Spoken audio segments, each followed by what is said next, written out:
Hey guys, how are you? Happy whatever day it is, Thursday. How's it going, guys? Let me take this banner off. What's going on, everybody? Sorry I'm late. I ended up doing a member live and it went a little longer than I anticipated. So my bad, y'all. I pushed it back and then I had to handle some business, get the dogs out and stuff like that before we went live.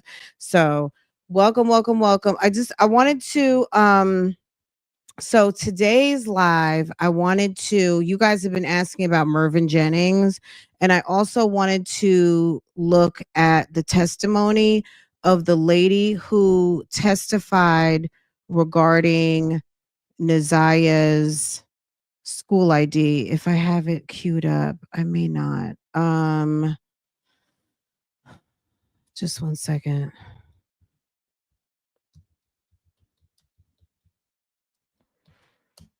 I hope I can find it quick. Is this it?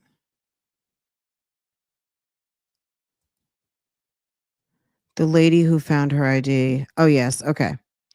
So there was a live the other day that I did, and for some reason, I'm not really sure. I put up a community post. YouTube did not like it, and so it's on Facebook. So if you're looking for it, it's on Facebook. I put up a community post with the link to it, so you can go watch it over there. So if you were like, "What happened to the live you did the other day with the testimony from the baby mom and the fiance?" Well, girl, it's on Facebook. I'm gonna just put it like that. How's everybody doing? If you are not in members, you're missing. Um, we had a nice little chat up in there not too long ago about some of the Nesto stuff. I might come back later with a video because I think when we talked yesterday, I told you guys that I would. So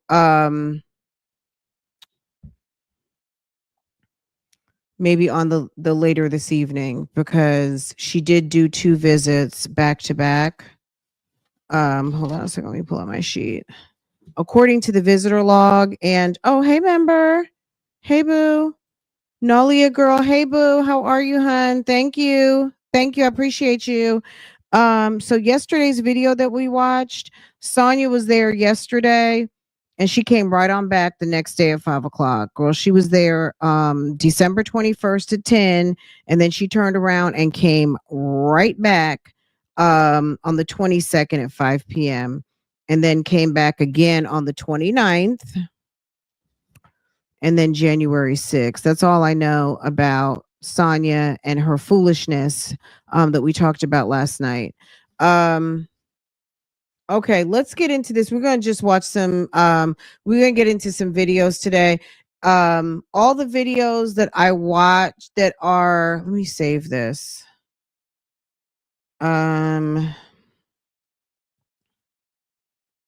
I wish I could just save it and put it to a, let me just put it. All of these videos for reference, I'm just going to put in a little playlist, create. I guess I'll be able to share it. I put it in a playlist, but some of these are like news videos, but they have her dad because a lot of you guys have been asking about her dad. Where's her dad? Is he deceased? Is he not deceased? All of the things. And I want to take you guys back though. So today I do want to talk about the disappearance, the now suspected murder of Naziah Harris by a gentleman, well, by a man who's currently in jail in Warren County by the name of Jarvis. But I do want to go back to a time when they just basically declared that Naziah was missing and they were doing all of the searches. And this is a press conference that the Detroit police had. And I think it's quite interesting. It gives us some information. This was February 14th, 2024. So this is roughly a month after Naziah had been missing. And we do know initially it seems like maybe they called her as a missing person. I'm not going to say that they weren't taking it seriously because it seems like they were doing a lot of work, but I don't know that the way, maybe the sense of urgency from the immediate, I want to be specific, the immediate family, Annette, Shannon, we don't know. Annette and Shannon to me have big question marks on them, period. Just because there were, what I mean, there's a lot going on with them, and we really don't know what they don't know. We know that that it just seems to be some covering up being done, and that's how it seems. So I'm gonna leave it right there. There's a lot of speculation, and people have questions, right? um Oh, thank you. Thank you for mentioning that, Jackson, Tabasco. Okay, let's get into this. Did you see the podcast with the cousin who said, yeah, I didn't want to get into that yet because some people are still trying to learn the story. So, yeah, I did. I watched it last night. I did. I'm not surprised. I'm not surprised. I'm not surprised. Um, I'm not surprised at all. So there's a podcast. I think I told you guys about 7 Mile Radio. We talked about 7 Mile Radio a couple of times because this guy, he's a Detroit guy. He's got a popular podcast, and he talks about the local things that are happening in and around Detroit. So he's been really, if there's something called boots on the ground, he's been in the mist since really the beginning, because again, it's a popular podcast, and people were calling in. So people, when he started talking about the story, the family started calling into the story, into the channel, and started telling their story. And the brother, I mean, it's a lot, but if you know what I mean. So 7 Mile Radio. So you can find it on Facebook or YouTube. I would say this. I watch it on Facebook because on Facebook, that's where the comments are. Because most of the time, if you see the YouTube, maybe they have a better following on Facebook, and you know how Facebook is. So I think their following really exists more so on Facebook. But yeah, there's a lot now. Right now for me, I mean, I am watching a lot of what's in the podcast, what the family is saying. But before I even get into any of that with you guys here, it's more so us, me introducing you guys to more of the facts of the case. I don't want to jump too far ahead into the drama of it all because um it's a lot. It's a lot. And if you just watch the preliminary hearing, you're going to hear so much. All of the misdeeds and everything about Annette and everything that she has done as a mother and a grandmother, and Shannon, the twins in general, because it's not just Shannon, but you know what I'm saying? So it's a lot. It's a lot. So right now I'm just kind of focused on trying to share the story so that you kind of understand what's going on, because it's a huge family and there's very much of a whole dynamic of secrets and lies. Okay. Um, I feel like some of it revolves around money because, Annette, her livelihood depends on those checks from those kids. We talked about that, early on. So let's run this first one and we'll talk about it on the tail end. Okay. But this was because someone's going to come in and ask. Maybe I should just put it on the screen. This is a video from February 14th, 2024. And I'm sure someone's going to ask, oh, they found a body in Detroit last week. I haven't heard anything specifically about identifying who the identity of the body was. We have a bougie gang person that came through the chat yesterday who stated that they know who it was, that there was another missing person, a friend of that person's husband.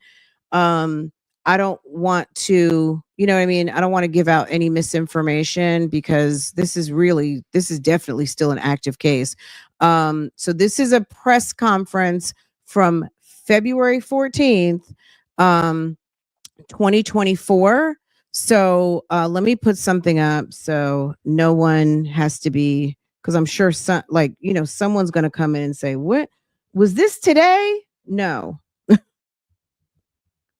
2/14/2024. Why are we looking at something from because that's when they started, that's when this particular press conference took place, and I think it's important. So I think it's worth watching. Okay.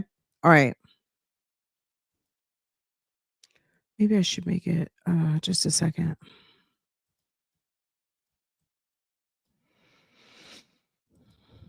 All right.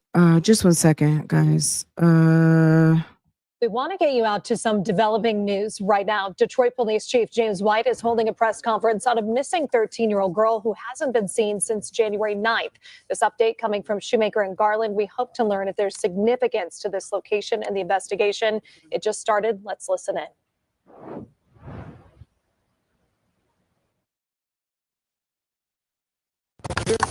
That's fine.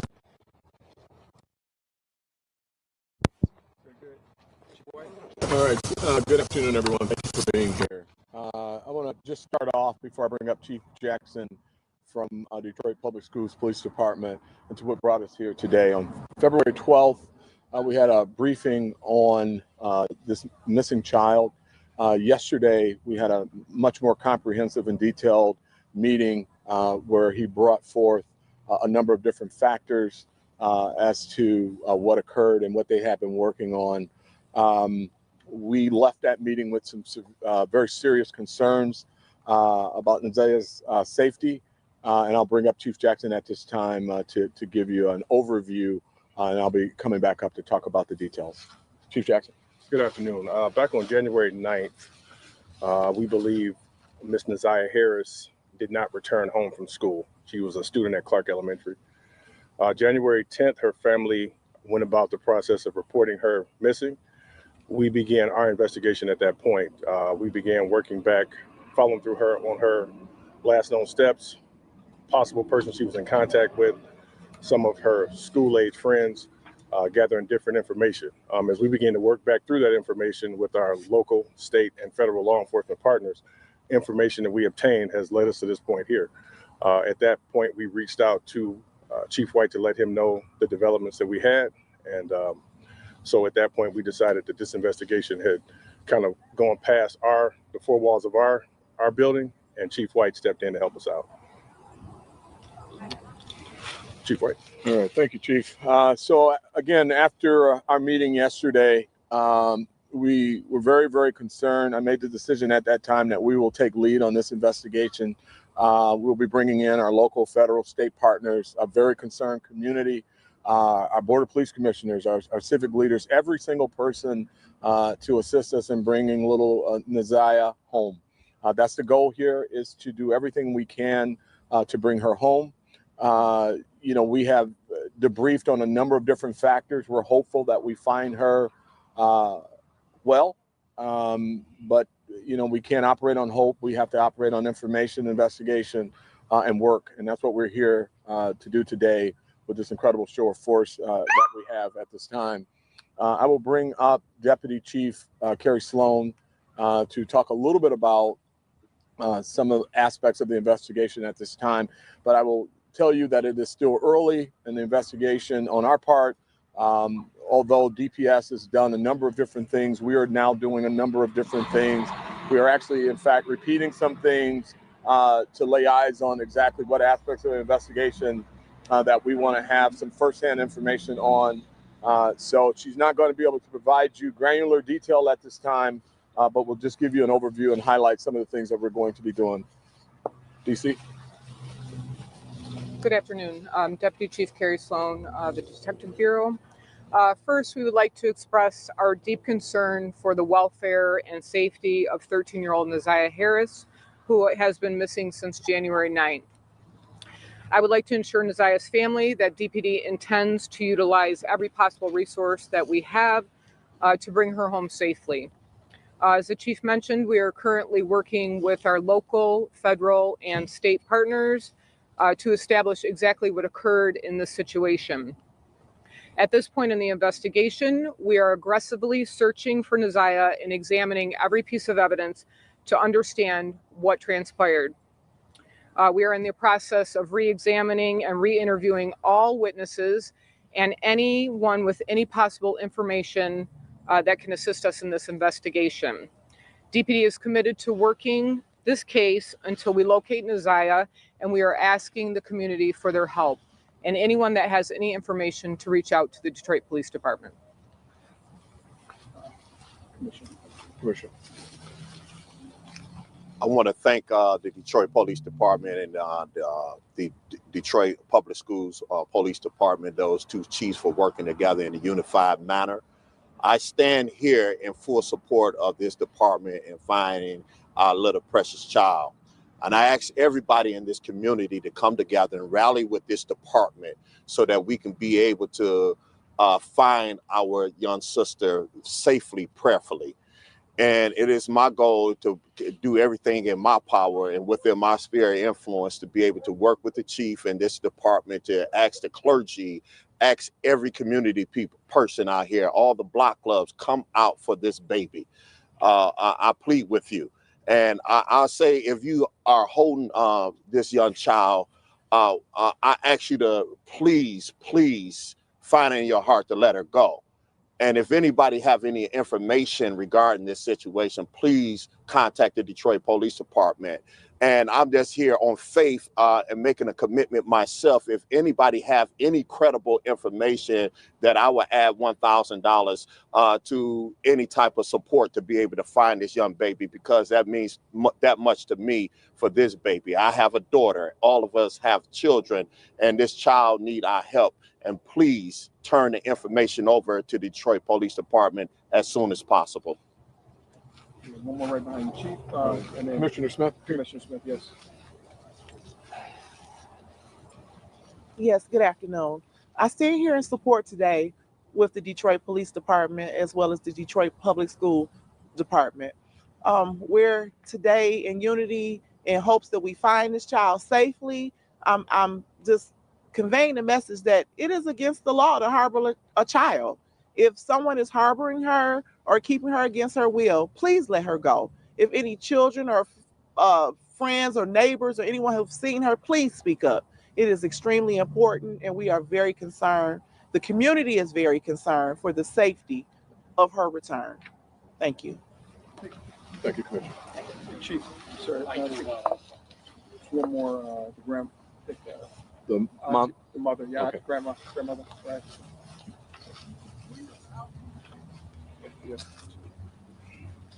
Y'all, here comes Annette. Okay, there's Annette and Shannon. Okay.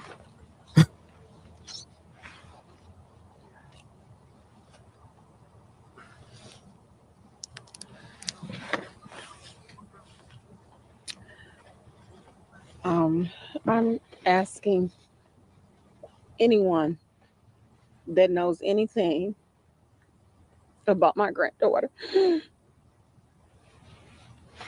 please contact the police department.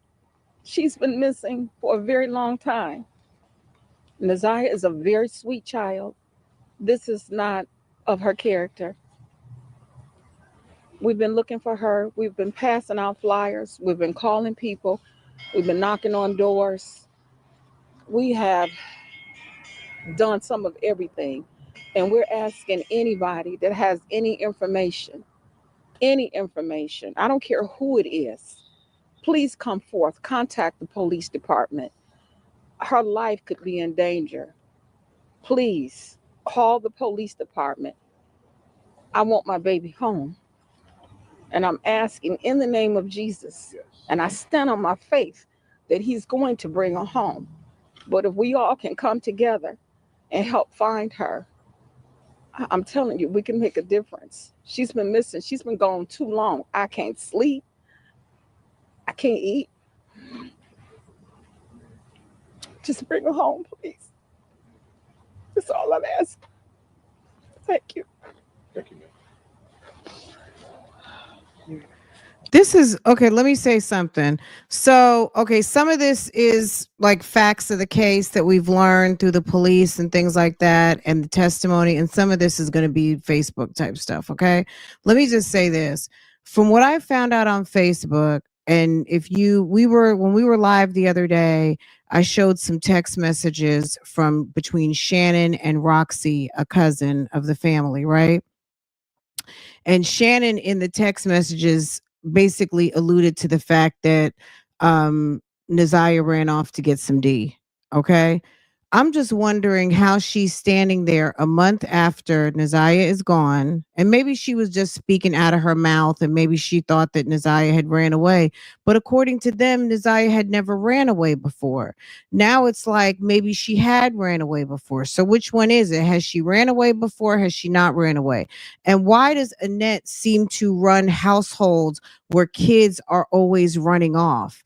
Because you wouldn't know it, but Annette got 7 kids. We've talked about this before. Her first kid she had at 11, and then she really only deals with the twins. How do you have 7 kids and you only deal with 2? And she was on the stand talking about, well, I don't really deal with my daughter, talking about Kenyatta Harris, which is Naziah's mother. So it's like, how are people really? I think the more that the police are going to learn about this family, the more that they're looking like they really need to question these people more and deeper and more aggressive. Because how, and you know what I'm saying? Like, at the end of the day, Shannon has 5 kids with this man. And he probably laid his head down more at that house. And I'm not saying he didn't at others, but it doesn't seem like he really stayed at the fiance's house like that. He wasn't staying at Latricia's house like that. They said possibly he was staying at Angel's house like that. Now, Angel didn't testify. She's another one of the baby moms. But I wonder if they didn't have her testify because she's going to bring the mother load. Who knows? Either she doesn't have any information. She's got to have some information, right? Or maybe they wanted to spare her because, possible. I don't know. I don't. But I just find it hard to believe that when Shannon allegedly texted Jarvis, which I guess she did because they read some of the text messages that basically telling him, hey, Naziah hadn't came home, and he's like, oh wow, or I forgot what he said, but it was very much kind of like, oh, okay, kind of thing. Meanwhile, when she texted him, Naziah was with him, according to the timeline, right? When it's 6 and 7 o'clock and she's telling him Naziah hadn't came home from school yet, and she's realizing Naziah's not home, and she had been with him over at the shop. She went with him to Ypsilanti. She potentially was with him at the hotel. She was with him all evening.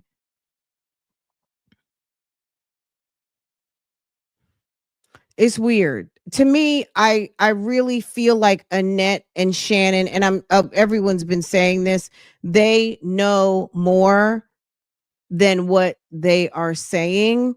And if we're saying this, I know the police are saying it. So I guess it's probably just a matter of time before it comes out. But they have to know more. And just because people text, like these days, we all know sometimes texting is to cover up, right? Sometimes we know that people are trying to text because people have realized, like, for instance, Jarvis was talking to Naziah on a pretty regular basis. All of a sudden, you didn't stop texting her. She got you in the phone as Bae for life. And she runs off and she just stops communicating with you, Bae for life, the man that she wanted to be her own. Because in her mind, she was in love with Jarvis and she wanted him to be her. She said it wasn't fair. If you listen to the text message, she said it wasn't fair that he had all of her, but she couldn't have all of him. In her heart, she knew she deserved better, right?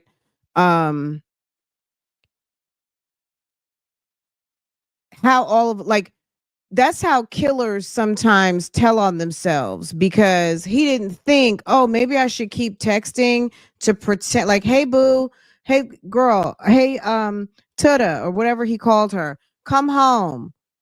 Why you not so she doesn't come home from school one day and all of a sudden this person who you've been dealing with for 2 years. She's part of the family. You and her have a secret romance, secret situation. I'm going to say it like that, going on. And you didn't text her one time to say, girl, where are you? What you doing? Why you not back?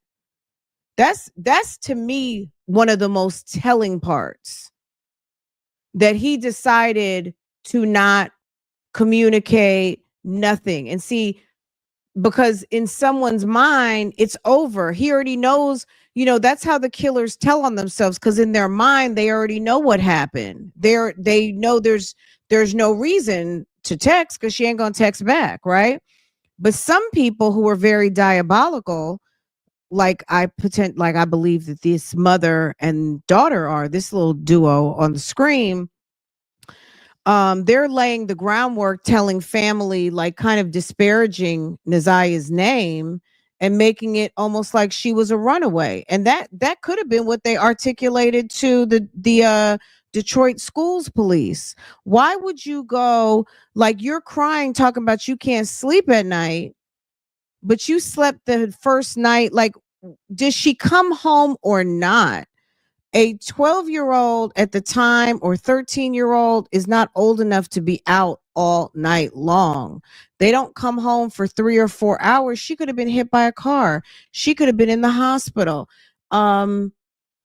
Maybe she could have been over to, there's all different reasons why a kid doesn't come home on time.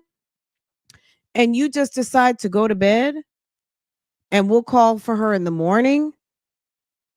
You know what I'm saying? Like, does that even make sense? What kid doesn't come home all overnight unless this is something that had been happening? And then the things that Shannon was saying to her cousin regarding Nazia put Nazia off in a bad light. But damn it, that's your baby daddy. And your baby daddy is messaging her all the time to get some. And now all of a sudden, you're not texting anymore. So she's not going to answer your texts when she answers, you know what I mean? Like, it just doesn't make sense. I feel like he told on himself with that.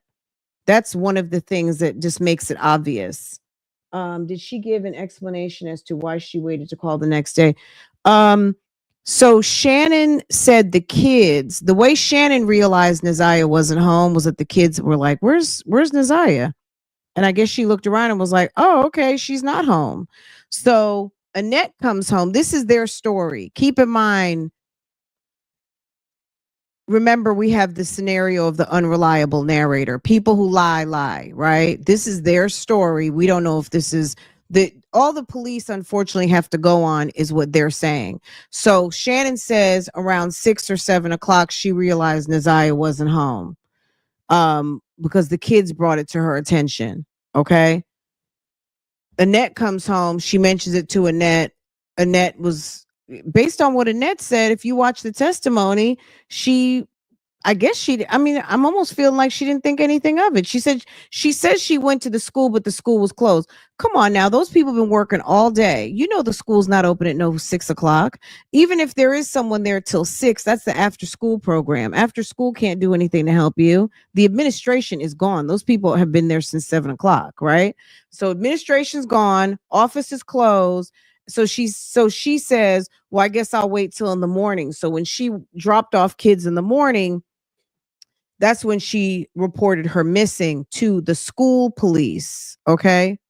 Rather than calling the police department and saying my 13-year-old did not come home. She said she was a good kid. She never ran off, all of those things.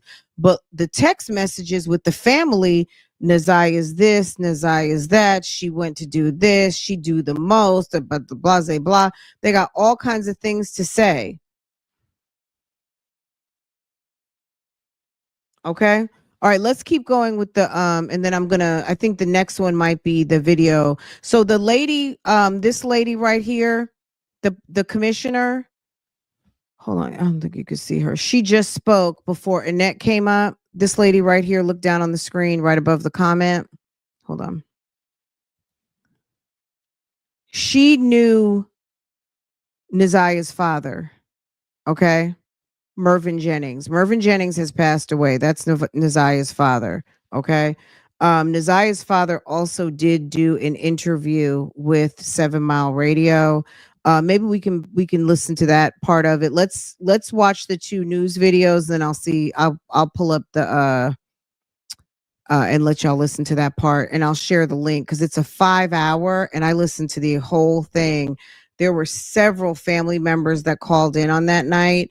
But basically I think 7 Mile Radio is like on part 11. So he's been doing, the family checks in periodically with, I guess whenever they're on the topic. I mean, any 1 or 2 people or whatever could call in. When did he pass? I'm not sure. I think they said sometime over the summer. I don't have the exact date. You know what? Let me look on I feel like I found let me see. Just one more, Chief, one more community minister. Girl, no tears for I Annette. would like to say that this is serious. As we can see, it's not just about the police. It's about the community. This really touches home with our grandchildren and our children and friends and family in the neighborhood. So some people may think it's all about the police. It's all about the community working in coalition together. Somebody has seen this young child and just overlooked it and thought it was business as usual, but we want it to be known that this is unusual business, and anything that we can do to reach out, get the information over to the authorities so that we can bring the baby home safe, we would love your support in that respect. Thank you. Thank you. Questions now, Chief. Chief, can you give us the specific timeline again about when she went missing, how long it took for the family to notify, and what efforts were taken in that time frame? But I'm more interested in the time frame off the top. Yeah, I think it'd be most appropriate to have Chief Jackson do that part, and then I'll come in and talk about when we took over the case. Chief Jackson. Yeah, so she was, it looks like she may have went missing on January 9th. It was reported to us on January 10th. At that point, we began preliminary investigation, speaking with school age friends, looking through her social media aspects, trying to retrace her steps, look who she may have been in contact with. So once we started processing through that information, different leads developed. We began running down those leads. We contacted our local, state, federal partners, U.S. Marshals, FBI, some of our task force partners, even some of the private sector, missing and exploited children, all brought in to assist us in the search for Nazia. So as we begin to work through that information, again, that investigation expand, more information developed, and that's when we reach back out to DPD, and here we are. Obviously, you think if there's some sort of foul play here, we wouldn't be doing a grid search. So help us with what it is you can tell us about that. We're not ruling anything out at this point. Just based off the information that we had, let us hear. We're running down every avenue. We don't make assumptions. We can't speak to anything that we don't know, only the information that we have, and that's what we're working through. Are you going to be searching in this area? It's going to take us here, outside of this community. Any information as things develop, we could be coming to a community outside of Wayne County. So just as those leads develop, we'll follow them up. Will there be just one search today, or will it be more than one? There'll be multiple searches. Can you say where? No, not at this time. Can you talk about what is involved in a grid search? Are you knocking on doors? What are you doing? Yes. Simple answer to that is yes. It includes speaking with people in the community, business, following up at businesses, canvases, handing out flyers. All of those things are part of a grid search. Can you say what might have led you here, and how far away from here does the child live? Just based off the information, this is some of the information that was developed that led us here. So not to get into some of the intricacies of the investigation, right, but some of the information that we had led us here. Okay, she goes to a school. How far is the school from here? Several miles, perhaps. And is there any reason to believe that she would come here other than on her way to school? Again, we don't know Nazia, her comings and goings, other than the information that we had developed at that point. Are there any suspects at this point? No, not at this time. Do you have any reason to believe that she was abducted against her will, or had she gone with somebody known willingly? Initially, no. We don't believe that initially there was an abduction. We do not believe that. Do you think that she went with someone? That information that we have, we're processing through all of that information. As Chief White said, we're re-interviewing a lot of the people that we've already spoken to, just to get as much information, concrete information as we can. And does anybody at the school have an understanding? In other words, can we say who it was that last saw her physically? The information we have, some of her friends, some of her classmates were some of the last to have spoken with her. Did they see her like leaving school? Yeah, we know that she physically left the school. Okay, and once again, this is early investigation. We're just going to close it right now. For questions regarding this, for separate questions, we'll go. We have just one more question. Has she been seen in any other, reported in any other community? We don't have any information to give us that at this time, no. All right.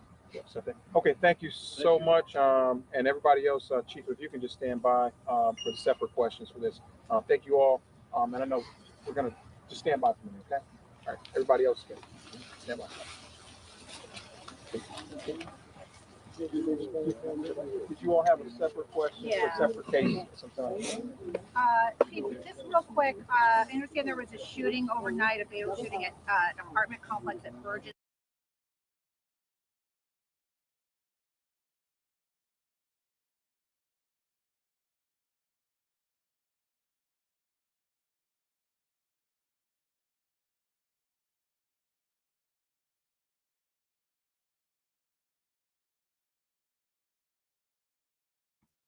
Okay, my bad. This is Murvin. That's the daddy. Okay. The lady who was speaking for a moment, Tammy Smith, in the press conference, she was right here. This lady right here. This lady. Okay. Tammy Smith. This lady right here. Okay. You see her? She says, God called Murvin Jennings, my dear friend, home last night. I've been praying for the best, hoping for the best. To be absent from the body is to be present with the Lord. And while this wasn't the ending I expected, I understand that God knows best. Please keep his family in your prayers. This truly hurt my heart. So she knew him personally, right? Here's his obituary. So someone asked when he died. January 2nd. So he was set January 2nd, 76 to July 24th, 2024.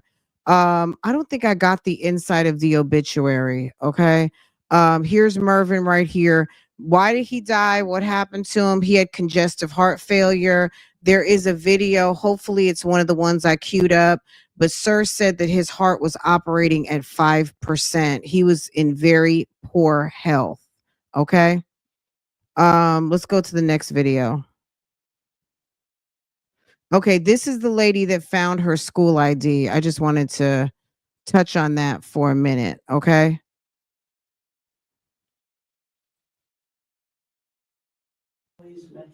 And this is the lady who found Nazia's school ID.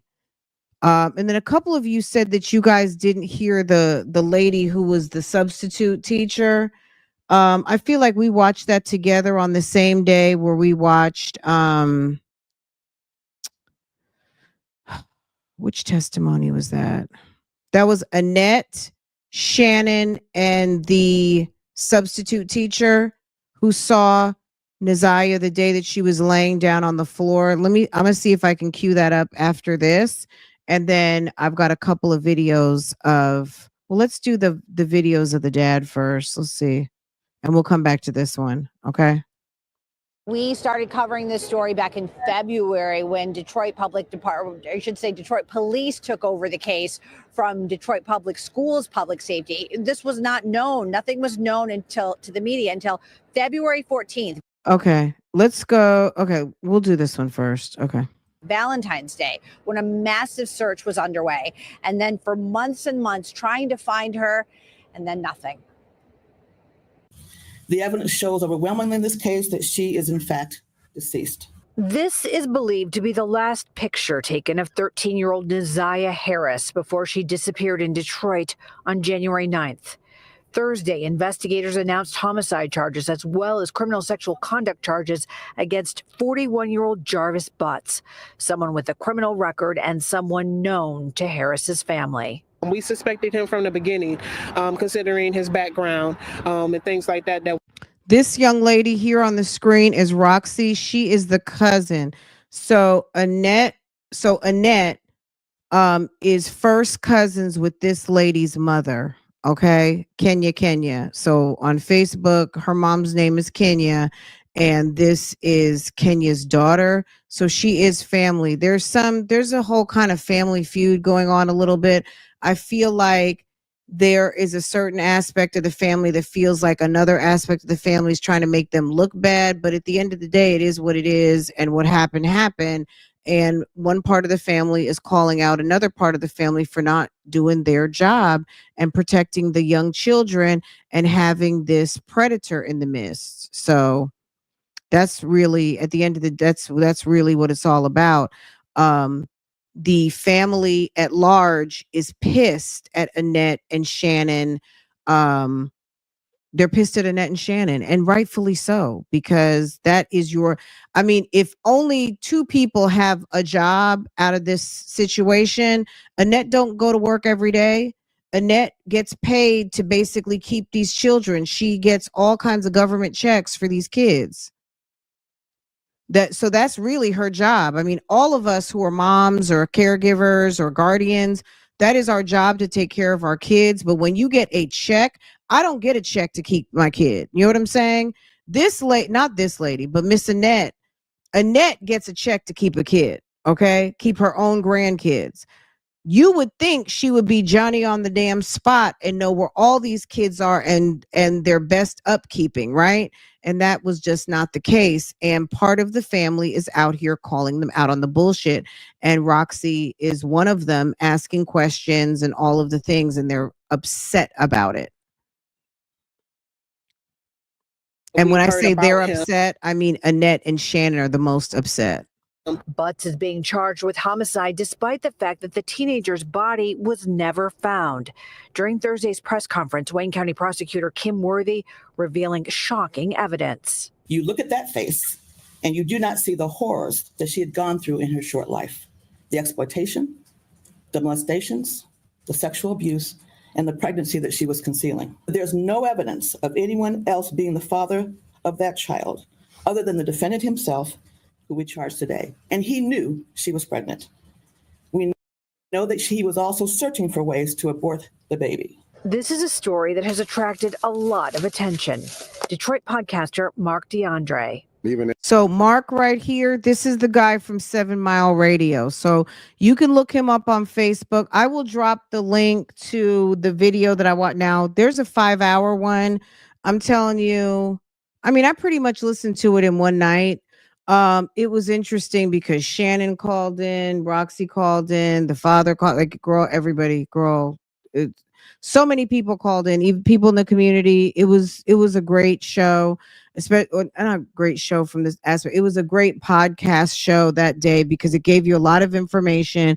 The family called in, and I will share it. Okay. I feel like the Facebook one is better to share, but if you want to watch it on YouTube, that's fine. But like I said, if you want to, because the family will be in the comments, because some people, the dad is now deceased. Yes. You're going to see him in just a second. When I was doing the podcast, I felt like I had this thing pretty much solved as far as, what came out today. I said this months ago as far as what the end result was. Investigators say they have no plans to charge anyone else in this case. I'm upset about that, and I would like to see charges being brought against those that. So I think that's Jernell, right? Is that Jernell or is that Kawana? Jernell and Kawana kind of look alike, but this, let's see. That were affiliated with him and knowing. Well, that's Kawana. That's Kawana right there. And that allowed him to be around the children, knowing he wasn't supposed to be. In a sad turn of events, Neziah Harris's father, Murvin Jennings, passed away this summer. Literally died of a broken heart. Unfortunately, he had congestive heart failure. He's already sick. That's that lady again, Tammy Liberty Smith. And got sicker going out looking for her. I got a chance to interview her father back in March doing an exhaustive search for her in the Rouge River. And, he said he was out there every day searching for her, to find out then that he has passed away before he was able to find out this. More than 4 months since 13. Okay. So yeah, that was Kawana. Her hair was different in that 1 year later interview that the ladies did from the Community Advocate podcast that we watched over the weekend.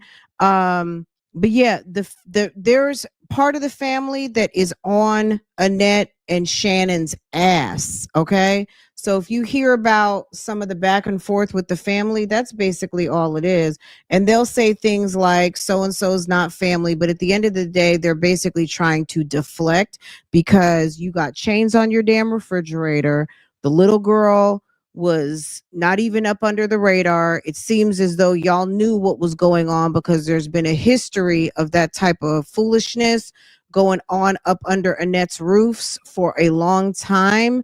And y'all, it appears that they know a lot more than what they're leading on to, trying to make it like there's some sort of good Christian household, okay? And that's not necessarily the case, okay? They need to look in Ypsilanti. I'm sure they are. I'm sure they are. It's been almost a year of them looking, so it's just a matter of time. What's done in the dark will come to the light. They will. You just never know. Sometimes it just takes someone going to an area they hadn't been before and they stumble across something, and then there it is, right? 13-year-old Neziah Harris stepped off her school bus and disappeared. Now her All right, let's let the lag go. family is still waiting for answers and renewing their pleas for someone to come forward with information.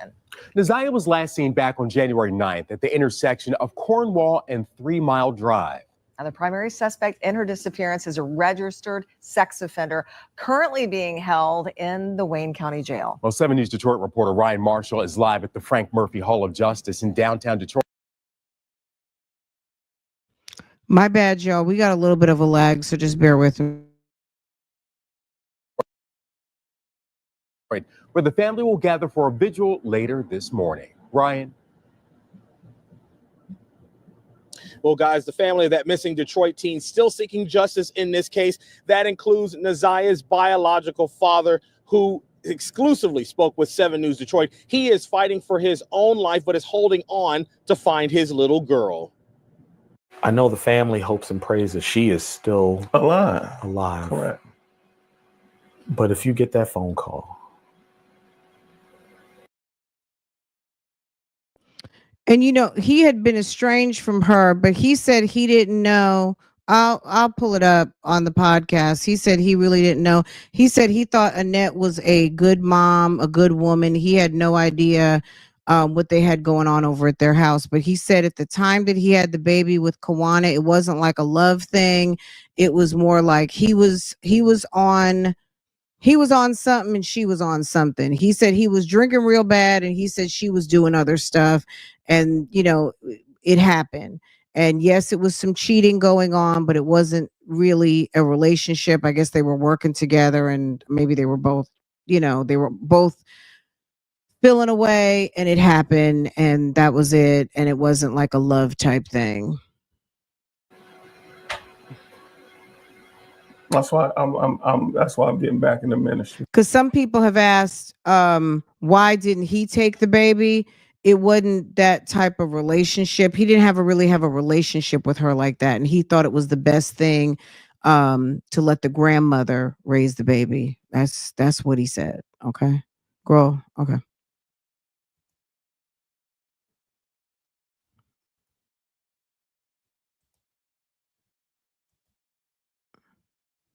Y'all. 48-year-old Murvin Jennings. I'm sorry, y'all.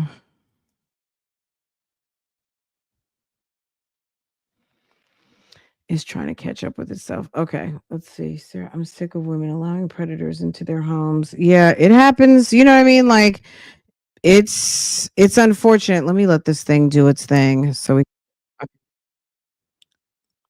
all right, just let me it's unfortunate, right, Sarah? I mean, you cannot I'm telling you, 504, yes. Absolutely. Cause all right, let's see what we got going on I'm here. getting back in the ministry.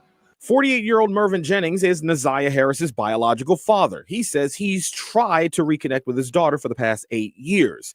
Jennings said He said he lost touch. I don't see how, I mean, I guess because she adopted her, I don't know how you lose touch and they're still in the city of Detroit, especially with people knowing people. It seems like this is a very, obviously in cities, some big cities, but it just seems like there's a close knit community and they had a very large family. It's just surprising to me that he would say they lost touch when you know the family. You know what I mean? Like, I'm sorry. I know Mervin's gone and it is what it is. That's his story and he's sticking with it. But at the end of the day, I'm like, sir, 8 years and y'all in the same city. I'm sure Annette was not hard to find. says he was only reconnected after 2 Detroit Public Schools police officers tracked him down. When the last time you been up to your daughter's school? I said, my daughter's school. I said, I don't even know what school she go to. I said, I've been looking for her. That's a mess. I mean, I guess they didn't know the family dynamic, but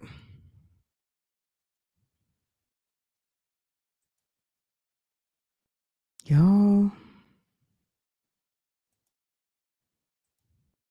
just a second. All right, let me click on another comment. Yeah. I mean, I'm a pull up the podcast, let you guys hear him direct, see what he says. Yeah, he passed away in July. Was it July 25th? It was July 20, maybe 24th or 25th, something like that.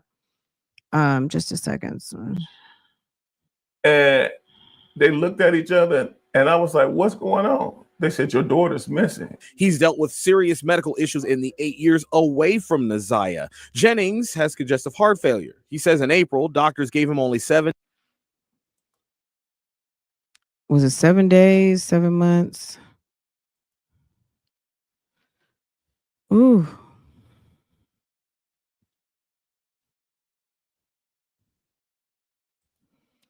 He's like a whole 8 years and it's, I mean, people seem to know Annette. People know the twins. They're at, I don't want to say they're active in their community, but you know what I'm saying? Like he could have found them. It seems, it's just, he's gone now. So there's really nothing that can be done. Okay. Let me reset this, y'all. Oof.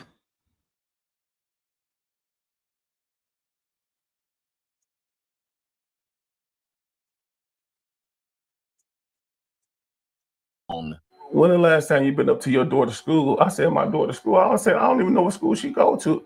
I said, I've been looking for her. And they looked at each other and I was like, what's going on? They said, your daughter's missing. He's dealt with serious medical issues in the 8 years away from Neziah. Jennings has congestive heart failure. He says in April, doctors gave him only 7 days to live. While that prognosis has slightly improved, Murvin needs a new heart. While dealing with those difficult health challenges, Murvin says what really hurts his heart. I believe my daughter was pregnant. Yes. He says much of the family thinks Neziah was being sexually assaulted by a man who is a convicted sex offender. We're not naming him because he hasn't been officially charged in the case. Oh my God. Now, at this time, we do know that he has been charged because keep in mind, this was in May and Murvin died in the summer. And we know that Mr. Jarvis Butts was charged in the end of September. Okay. So this is a news story from May 23rd. So at this moment, that was all true. In today, no, that is not the case anymore. Okay. All right. God. They were like, oh my God. Oh my God. You know, what's done in the dark, it's gonna come. It's gonna come. You can't do this. You can't do this, man. And get this, Murvin also says that he talked to Nazia's older brother, who says that registered sex offender has been molesting her since she was 12 years old. They are holding out hope that Nazia will come home alive. We're live in downtown Detroit, outside of the Frank Murphy Hall of Justice. I'm Ryan Marshall for 7 News Detroit this morning. Yeah, you can hear the. Okay, let's go to this next one.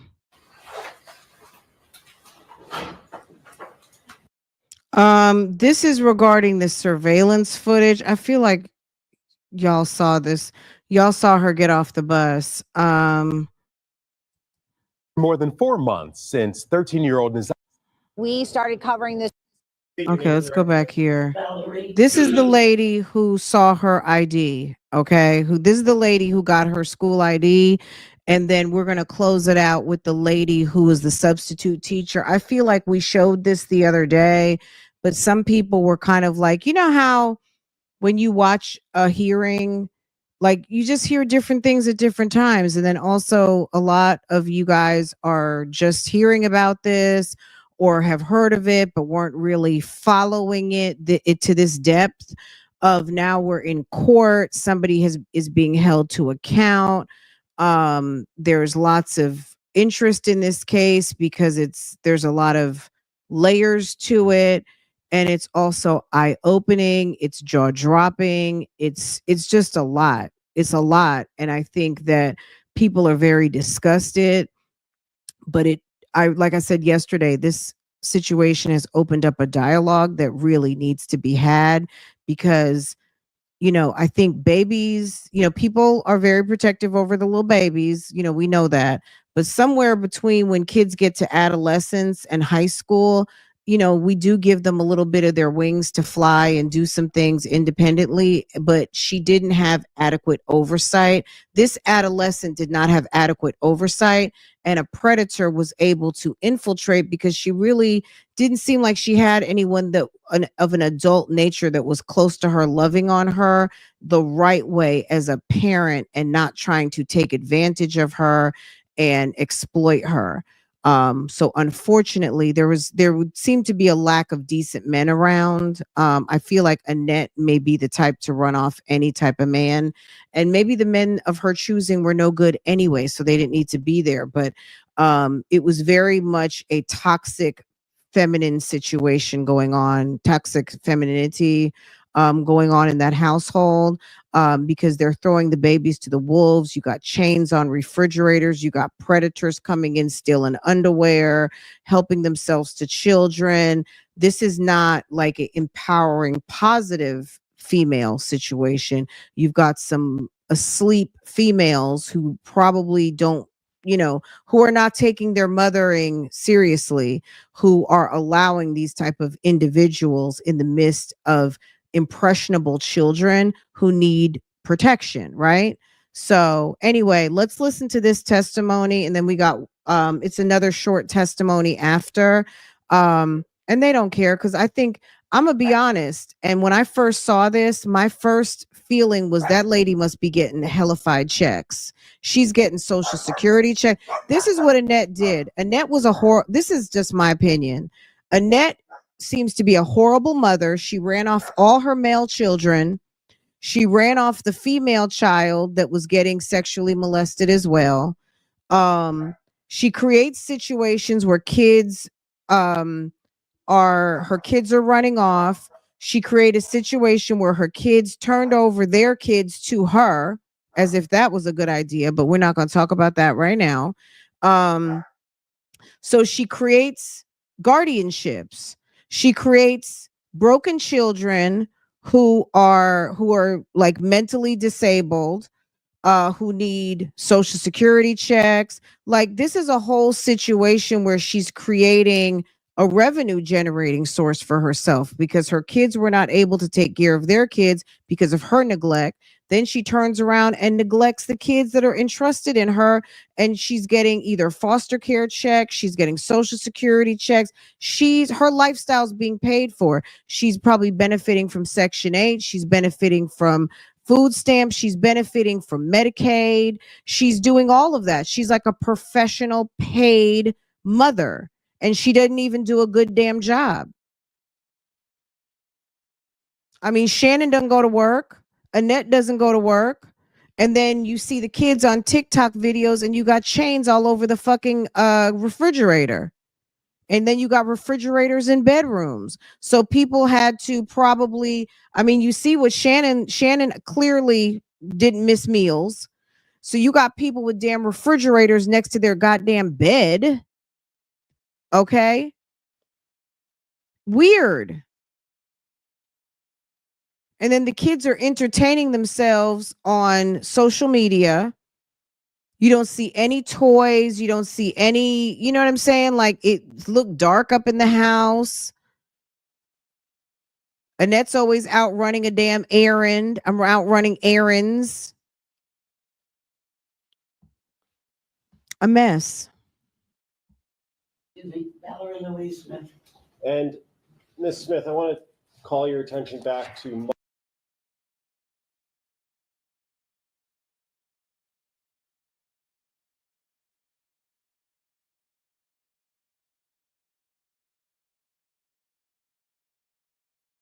March 7th of 2024. At that time, in what area did you live? That's where I live currently. I'm 7 Mile Evergreen area. Okay, and is that near Evergreen and St. Martin's? Yes. Okay, is that in the city of Detroit, Wayne County? Yes, sir. Okay. And on March 7th, 2024, did you come into contact with the police? Yes. Okay, and what was the reason you came into contact with the Detroit Police Department? I found a young lady's ID. And where did you find that ID? Directly across the street from my house.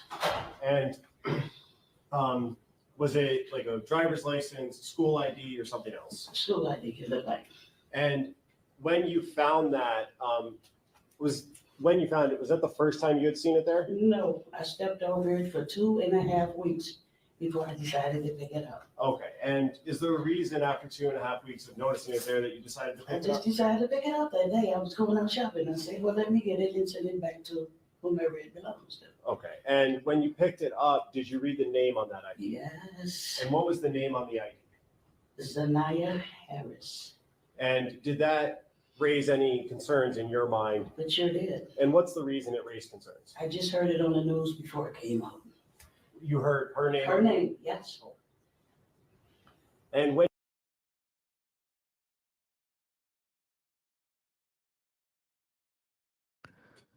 Why not pick it up? I don't know. You know how you see stuff on the ground and you don't pick it up? These days, people will say, if you see a piece of paper, don't touch it because it could have fentanyl on it. Like, you don't know. You know what I mean? Sometimes you see something and it catches your eye, but it's like, she said it was across the street from her house. I don't know. I don't know that. I wonder what happened to her school bag. Did anyone hear anything about that? These days, you got to be so careful, and self-preservation is number one. You know what I mean? You can't make the phone call when someone's clunking you over the head. Now, that wasn't going to happen because obviously it was Nazia's ID, but at the end of the day, I guess after it's sitting there for so long and she's like, what is that? You know, it was damn near calling to her. She went, she picked it up and realized, okay, that's what it is. Had she picked it up before she saw the news story, what else would she have done with it? Maybe she would have drove it over to the school and dropped it off type thing. We don't really know. So sometimes it's timing, because she said she had just saw the news story. She picked it up. She had just saw the news story and she knew. She called the police. Had she picked it up 2 weeks before, I'm not saying she would have thrown it in the trash. I'm not saying that, but you know what I'm saying? It's timing. You know, things happen when it's supposed to. I just wonder, did they find her school bag? Where was her backpack? Where's her school computer? like with Madeline Soto, they tracked her backpack to the garbage cans behind her apartment complex. Where is her Chromebook or her school tablet?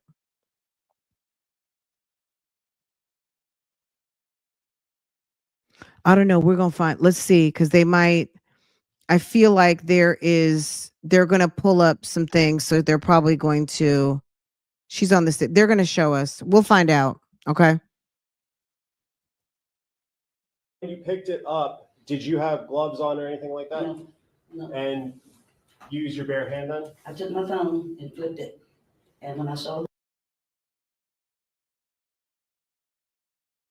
Y'all, I'm just having technical issues, so sorry about this. And what was the reason you just put your hands on the I outside? didn't want any disturb any of the prints that were on there. And when you picked it up, did you place it in anything? Once I got to the next stop, I was on the bus line. I took it in the gas station and I put it in a lid. Okay, so let's back up for a second. You picked it up and then got onto the bus? Yeah, but I still had it like this. And I never put my fingerprints, any more prints on it. And for the record, the witness indicated by holding her hands about Yes, 3 yes, inches apart. yes.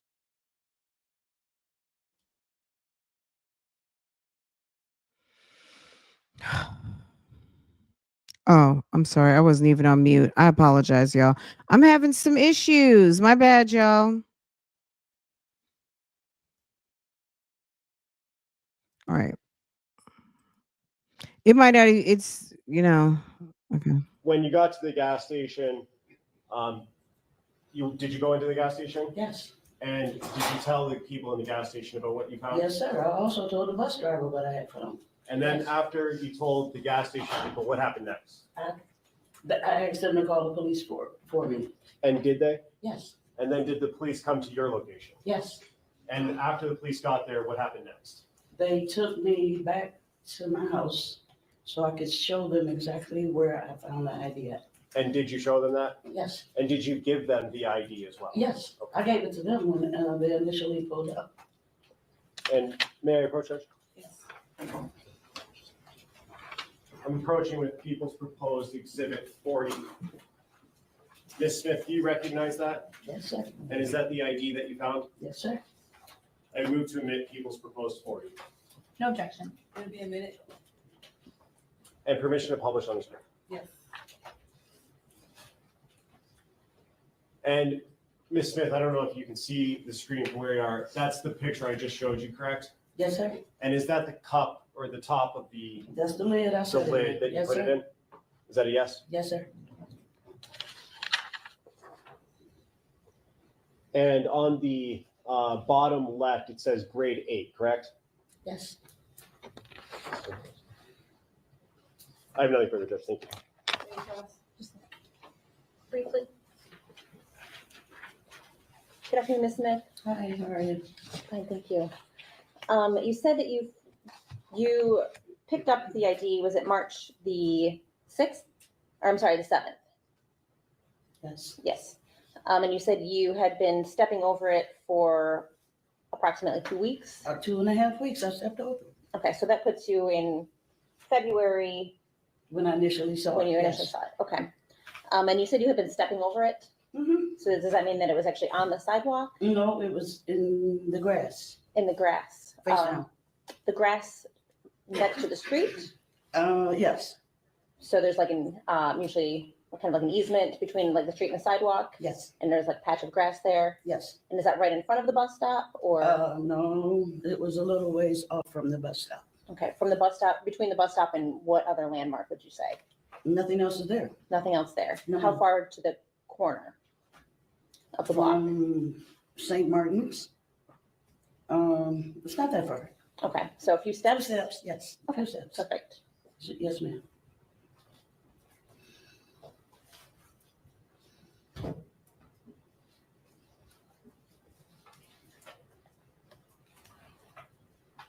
I think that's all I have. Thank you. Can you redirect? Yes, briefly.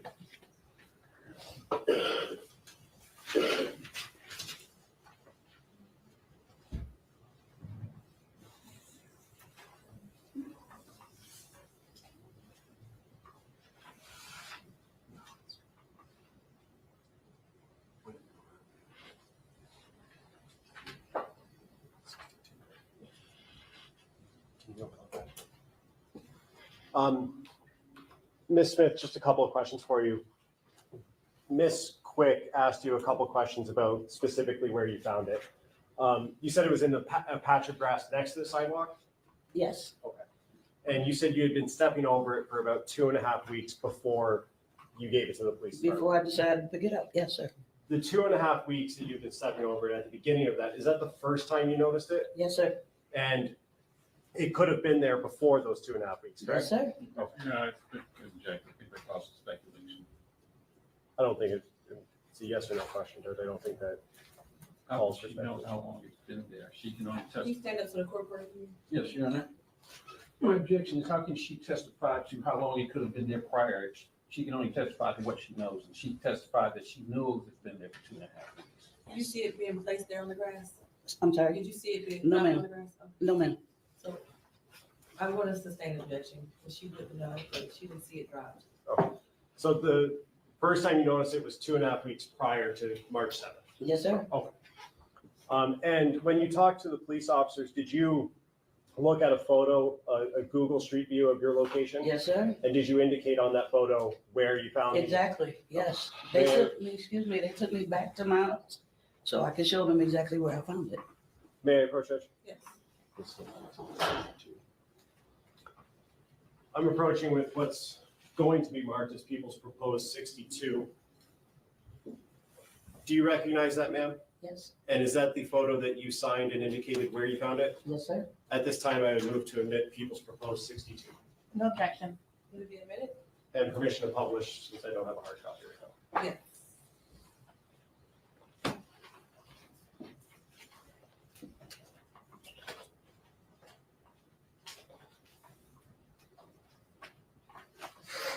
And on the screen, is that the photo I just showed you? Yes, sir. Okay, and there's a circle with a line going up from the bottom of the screen there. Is that circle where you indicated you found it? Yes, sir. Nothing further, Judge. Thank you. I have just a couple questions based on this picture, and then can we leave it up? Go ahead. Yes, please. Ms. Smith, so as we look at the picture here, in which direction, left or right, is the bus stop? To the right. To the right, so closer to the church? Is that or that white building that's in No, no, that's a person's house right there. Okay. It was like, okay, I come out of my driveway and it's like catty corner to the bus stop from my driveway. Well, the sign is where the bus stop is, right? Yes, right there. Okay, and so, okay, that's all I have, thank you. Nothing further. Okay, Ms. Smith, you are done testifying. Thank you. We started covering this story back in February when Detroit Public Department.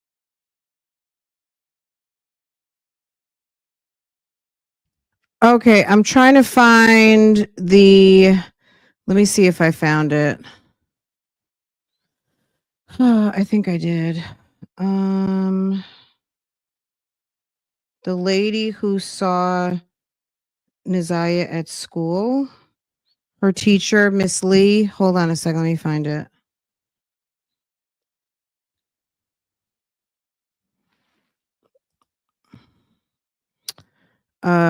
I just pulled it up on my phone, so let me see if I can pull it up here. Is this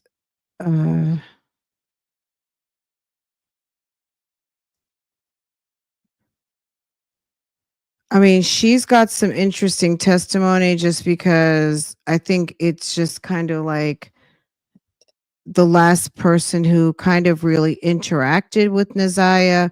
Also, she mentioned that Neziah would come and get snacks. She always had snacks and treats in her room, and Neziah would come to her room. I think her name was Miss Lee. She testified. She was the third person to testify. She testified right after Shannon. I just want to know, does anybody know or heard regarding her knapsack and her computer? Maybe that's information that the police are not letting out. Like, did they find her backpack? What was the condition of the backpack? Where was the backpack located? That is a definite question I have, and I don't know the answer to it. So if anybody hears conversation about the backpack, let me know, because I'd love to hear it. Now, this is in Judge Sabri's This is her. Okay, let me put this over here so I can make this big. You know what? Hold on.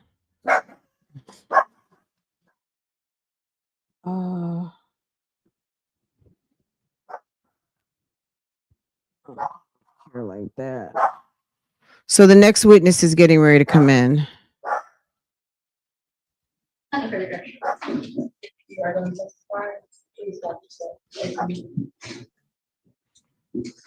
that's Shannon leaving. Okay.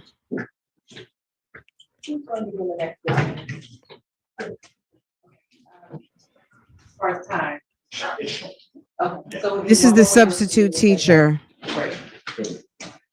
I think she lost weight. I don't know.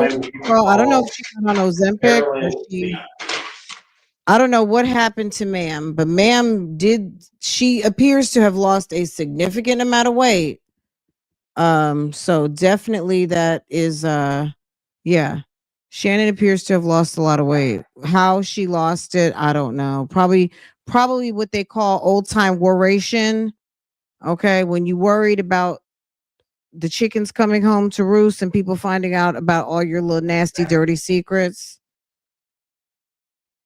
I would say that might be enough.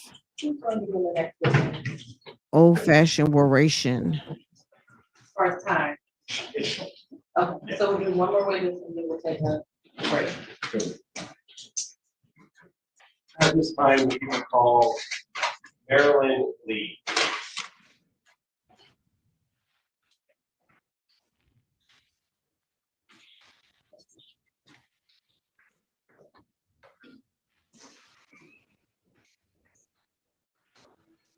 I got it like this so you can see because it's a high overhead view. So you'll at least stand a chance to see the teacher. She's coming in. She's the substitute teacher, but she's the building substitute. So she's, she is a building facilitator, substitute teacher. So she always works at Nazia's school. So she had more of a relationship with Nazia. She knew her. I think she even says she knew her since first grade or something. Here she comes.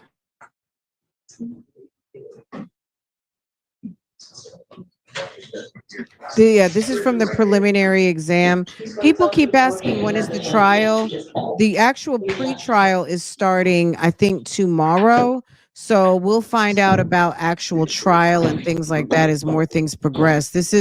It felt very much like a trial, but this was not that. This is preliminary exam. Okay. And what do you do for a living? I'm a stud at J.E. Clark School. And how long have you been a substitute teacher at J.E. Clark? For like 3 years. How long have you worked at J.E. Clark? Like 25 years. Oh. I want to take your attention back to January 9th and 10th of 2024. During that time, and I guess the months leading up to that, were you familiar with someone by the name of Nazia Harris? Yes. And how were you familiar with her? She was a student at our school. And how long had you known Nazia for? Since first grade. So, and what grade was she in at that time? 8th grade. On the 9th? Okay. 8th. Okay. So you've known her roughly for 7 years? Mm-hmm. Yes. Okay. You said you're a substitute teacher at J.E. Clark. How do you get assigned to different classrooms? If the teacher is absent or if they on prep, then I go to their classroom. And were you in Nazia's class on January 9th? Yes. And were you in Nazia's class on January 10th? No. Sorry, were you the teacher assigned to Nazia's class on the 10th? No. Okay. Who was that teacher? I don't know. But you were on the 9th? Yes. And on the 9th, was Nazia present in that classroom? Yes. And do you remember, if you remember, what she was wearing? I think she had a plaid jacket on and some blue jeans. It was like a winter jacket, but it was like plaid.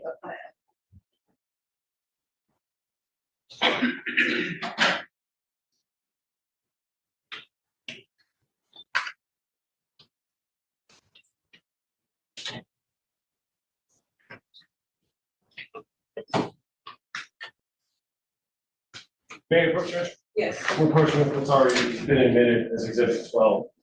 Do you recognize that photo, man? Yeah, Nazaya. And that's Nazaya? Yes. And do you recognize when that photo's from? No. Okay. As part of your, if you are going to be a substitute teacher, do you have to take attendance for class? Yes. And did you do that on January 9th? Yes. And is there a form that you fill out or handwrite in for taking attendance? Yes, this is one. May I approach, Judge? Yes. I'm approaching with what's been marked as People's Proposed Exhibit 31, hoping you will county on this way. Do you recognize that document, Ms. Lee? Yes. And is that an attendance document from Yes. J.G. Clark? Yes. And is that for Nazaya's class? Yes. And does that include the dates from the 8th to the 12th of January 2024? Yes. Move to admit People's Proposed 31. Any objection? No objection. It will be admitted as People's Exhibit 31. And on that document, does it say that Nazaya was present on January 9th? Yes. And how is that noted on that form? A P. Okay, and that stands for present? Yes. And does it say she was present on the 10th? Yes. It does say she was present. Yes. Was, to your knowledge, she present on the 10th? No. How do you know that? Because me and Nazaya are together every day. She comes to my room to get snacks and she was not there on the 10th. So you're 100% that she was? 100% sure. I agree. Ross? Mhm. Hello, Ms. Lee. Good morning. So you said that you were a sub at the school for 25 years? No, I was in the store for 25, for like 4 years. I've been in the building for 25 years. Okay, so what other roles before you were a sub? A lunch aide, school facilitator, a parent educator.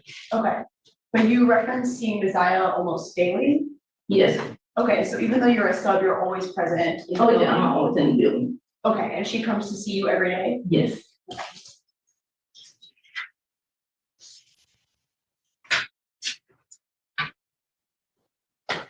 What are those interactions usually like? Most of the time, me and Nazaya, she comes, she pick up her breakfast. We talk in the hallway for a few minutes.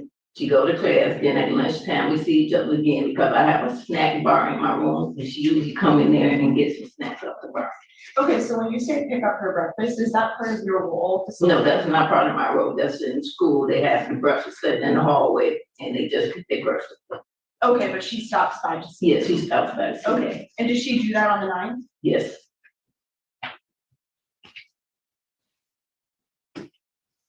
So you were a substitute on the 9th? Yes. And you said not the 10th? No. Were you a substitute prior to the 9th on the 8th?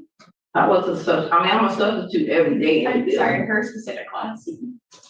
I can't remember I was in her class or not that day. Okay, so maybe not regularly getting up to the 9th. No. Because I think her teacher was there. Mr. Smith, I think he was there that day. Okay, do you have an idea of how often you were a substitute in that specific class that year? Ooh. Whenever Mr. Smith wasn't there, I don't know, maybe once a week. Okay, so it sounds like the school, maybe they don't use lots of different subs, or is it always you if he's out? No, we have subs that come in, but I'm what they call a building sub, and I'm just placing that building. Okay. But like if there's 5 teachers out there, we might have 5 subs. Okay, so there could be subs other than you in that class? Yes. But you were there somewhat? Yes. So you got to know Nazaya pretty well between, and did you find that she was acting at all unusual that day? On the night she came in, she was acting very unusual because she usually just eat. I gave her assignment, she did her assignment, she laid on the floor, which made me really suspect because she never does anything like that. And she said, Miss Lee, I need to go see the counselor.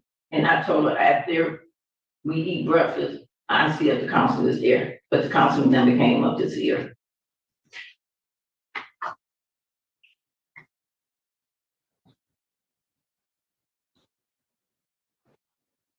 So does that mean that you told the counselor about the observations you made? No, I've never seen the counselor because she never came up to see us. I guess she wasn't in the building that day. Okay, does that mean you tried to ask her to come see you? Yeah, I asked this, The security guard at the concert come in because she sent her to my room, but she never came in. Okay, so just the security guard. Yeah, Did you tell anyone about what you'd seen other than the security guard? no, And then Isaiah left at the usual time at the end of school? yeah, at 2:40. She got on the bus? Yes, So other than that behavior, she followed her usual routine? yes, And then I know you didn't sub the next day, but you were present in the building on the 10th? yes. Did you have any interaction with the police on the 10th? I can't remember. On the 10th, I can't remember. Did the police ever interview you related to this case? They came in and they didn't interview me, they just, I think it was Officer Jackson. That's the only person who spoke to me. Do you know when that was? I can't give you a date, but it was like in, I want to say October. Okay, October of this past year, 2024? Yeah, 24. And that was the first time? Yes, Okay, and the only time? until I got the subpoena. Until the subpoena, okay. And you're saying it wasn't really an interview? Well, No, it wasn't an interview. She just told me that I would have to come to court. That's all she said. She didn't give me no interview. Okay, just to let you know? Yeah. Okay. When? Okay, no further questions. Thank you. Can you redirect? Yeah, very good. You said in October-ish of last year, 24, an Officer Jackson talked to you. Yes. Do you know, does Officer Jackson work for the Detroit Public School Department or Detroit Police Department? I think Detroit Police Department. And that was the first time you were contacted? Yes. I have another further question. Previously, you are done at the time, please watch us then. Walking out of the-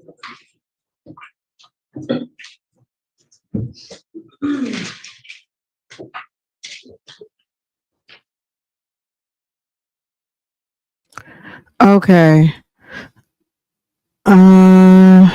Okay, guys. So the last teacher that saw her, like the last person who kind of neutral party actually interacted with her. So when she got off the bus, did she stop at the house? Did she change her clothes? Shannon says she was home. She never saw her. That doesn't mean she didn't come home, but did they have a Ring camera? I would assume they would have asked that. Did they find her backpack? Was her school computer? Where was her computer pinging? That type stuff. I mean, it's definitely, it's like, gosh, what happened? Let me see if I can, let me see if I can get the part with Nazia's dad pulled up.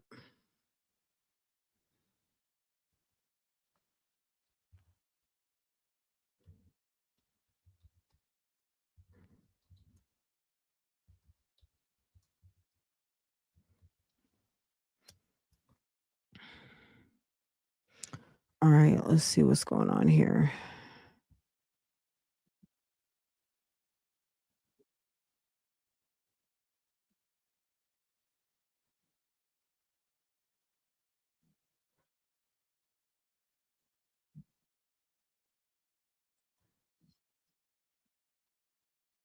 All right, give me just a second.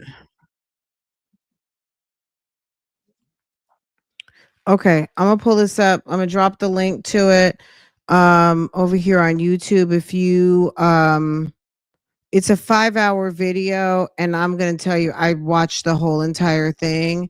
It's very interesting. It's not a 5-hour interview with her father, but it's a 5-hour podcast, and many people call in. So it was interesting. It was eye-opening.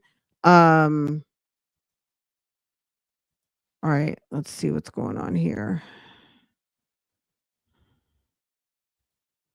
Okay. I'm gonna drop the link. This is the YouTube link, not the Facebook link. I have to go find the Facebook link for y'all. But This is the video. Okay. We're gonna listen to the dad's part, and then you guys, you want to listen to it. Be my guest. I'll put the link in the description box, or I'll put it in the first pinned comment. Okay. All right. So this is DeAndre Mark, and you guys saw him in one of those news pieces. They were talking to him because he hasn't. And if you guys remember too, when the preliminary hearing was going on, we were listening to some testimony, and one of Jarvis's lawyers told him that there was an unfavorable podcast. How would Jarvis's lawyer? I mean, I don't know. Obviously Jarvis is hearing things from the outside to tell his lawyer, or his lawyer is familiar with the podcast. So whichever way he found out, I'm not sure. But you know, people have their opinions on who. I mean, it seems to be the obvious. Jarvis fits the bill to me. I'm just, I'm frustrated, and frustrated, hurt, confused, just everything. And just trying to stay alive. That's about it. Trying to stay alive. Dig it. Now, when you Just to state the obvious, he's got Naziah's father on the phone. So the man you see sitting at the table is the host, Naziah's father, who was alive at the time, who is now deceased. This on this day, it was February 19th. Okay, just to put a timestamp on it. This is February 19th, 2024. Okay. Naziah's dad passed away, I believe, in July. I just pulled it up. You have to scroll back. There's I showed some pictures, and I showed the cover of his obituary. So you'll have to catch it from there. But so just to be clear, this is February 19th. Someone came to my comments the other day. I just heard Murvin on a podcast, and I'm thinking to myself, you didn't check the date? And maybe they were rerunning. It could have been from the other day, and they could have been rerunning. But this is when this was, and Murvin has passed away. Okay. spoke to me last night, you said that you had like no idea about what was going on in regards to this situation. So what did you know, or what didn't you know, as far as what's going on? So, I got a really, really bad heart. Operates at 5%. So I was in a hospital when the police contacted me. And so it took me by surprise. So they asked if they could give the grandmother the number. I'm like, yeah, because, we had lost contact.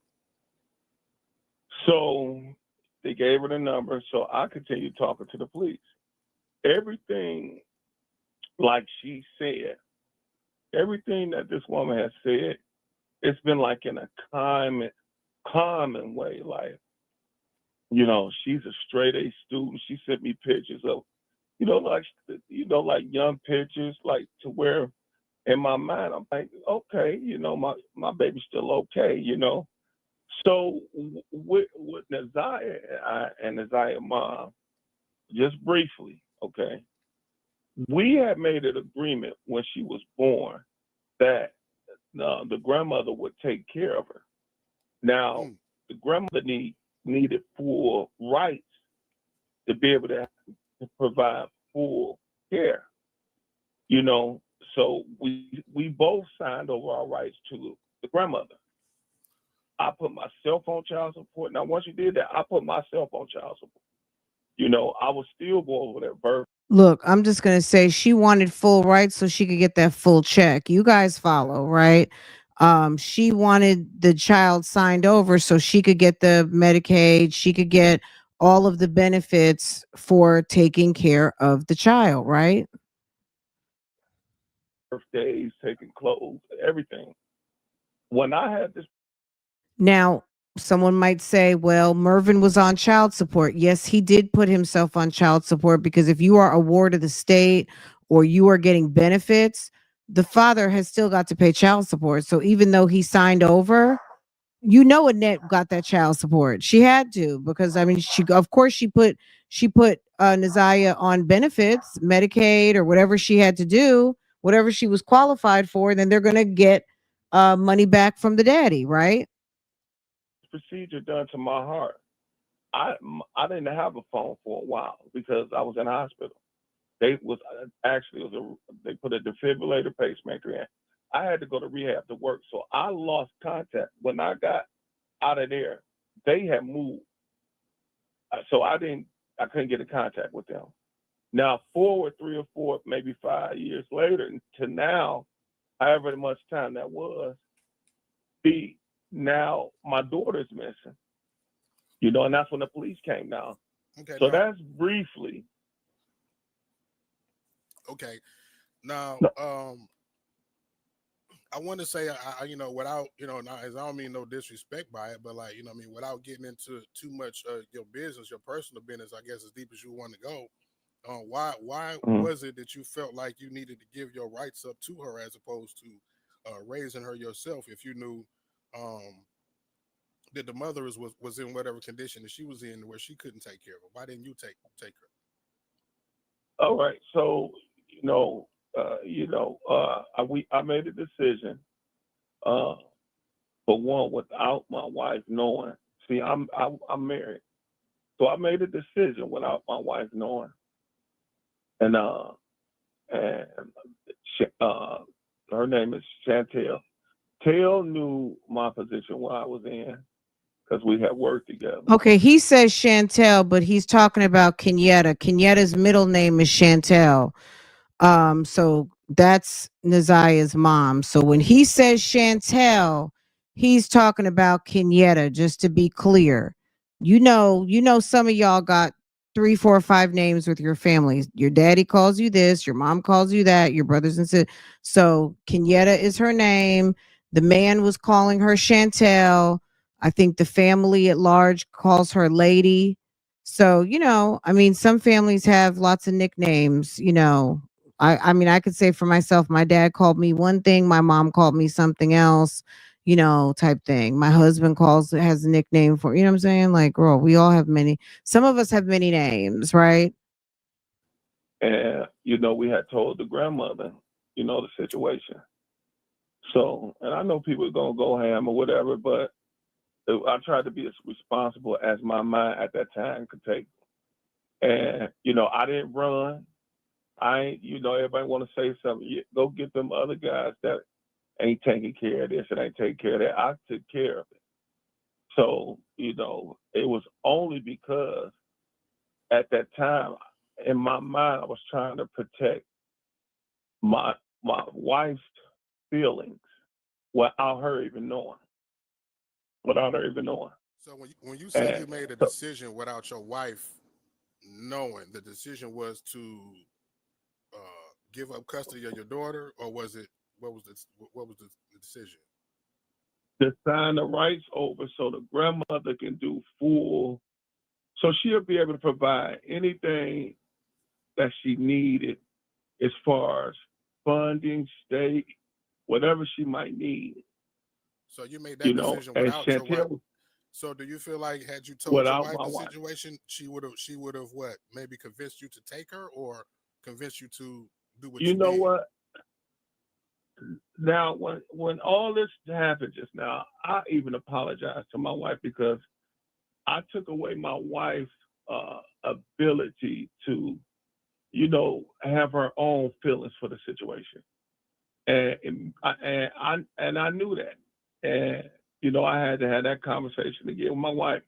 Now, had I not done what I done, I know for sure this situation wouldn't have happened.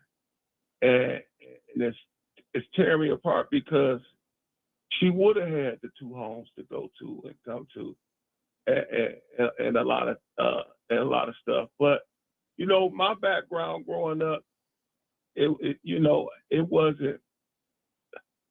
I mean, I think it's still, you got to understand, everybody don't make right decisions. Everybody just hear the story. Oh, he should have done this. I'm pretty sure you should have done some things too. Now, I'm just being upfront and truthful about what happened at that time. That's all I'm doing. Right. And I want to, if somebody want to ask, fine, but I still don't want to get, I don't want to get away from me putting the information out here that I do know. Okay, right. You know, for the main reason we're here. Yeah, most definitely. But I mean, they that was do, I do think people deserve a background, like, where's this guy been, or what's, yeah, you know. and that's what I So was, to the mature, that's what I wanted to ask you. Like, who are you? You know what I mean? Because a lot of people it seem to be forming an opinion, not knowing whatever the situation may be. So I was just trying to give you a platform to speak your piece and say what you had to say as far as how you felt about the situation, and as well as about what you know, as far as going on, as far as I guess I guess the conditions of the family that she was living in, and all of that. So I mean, what beyond what I just asked you would you like people to know about the situation, whether it be like I said about the family or you or what do you want the people to know? I mean, I would take any questions if somebody want to ask, but as far as if we are moving forward to the grandmother of Naziah, I'm gonna move right forward. Okay, So now before we do that though, I do see one question that I want to address. Now somebody asked, so did you cheat on your wife? Okay, and conceive yeah, Nevaeh? obviously, yep. That is what it would be. Yeah, that is what it would be. So you That did was that to basically what protect had her from happened. knowing about her and gave her up to the grandmother. So at what point did she find out about your daughter? So, for one, when you put yourself on child support, they come out. I didn't know that. So they came out, and I came home from work one day, and I had to have a total conversation with my wife. And what had happened had been done already, and that's how my wife found out, and I had to deal with it, and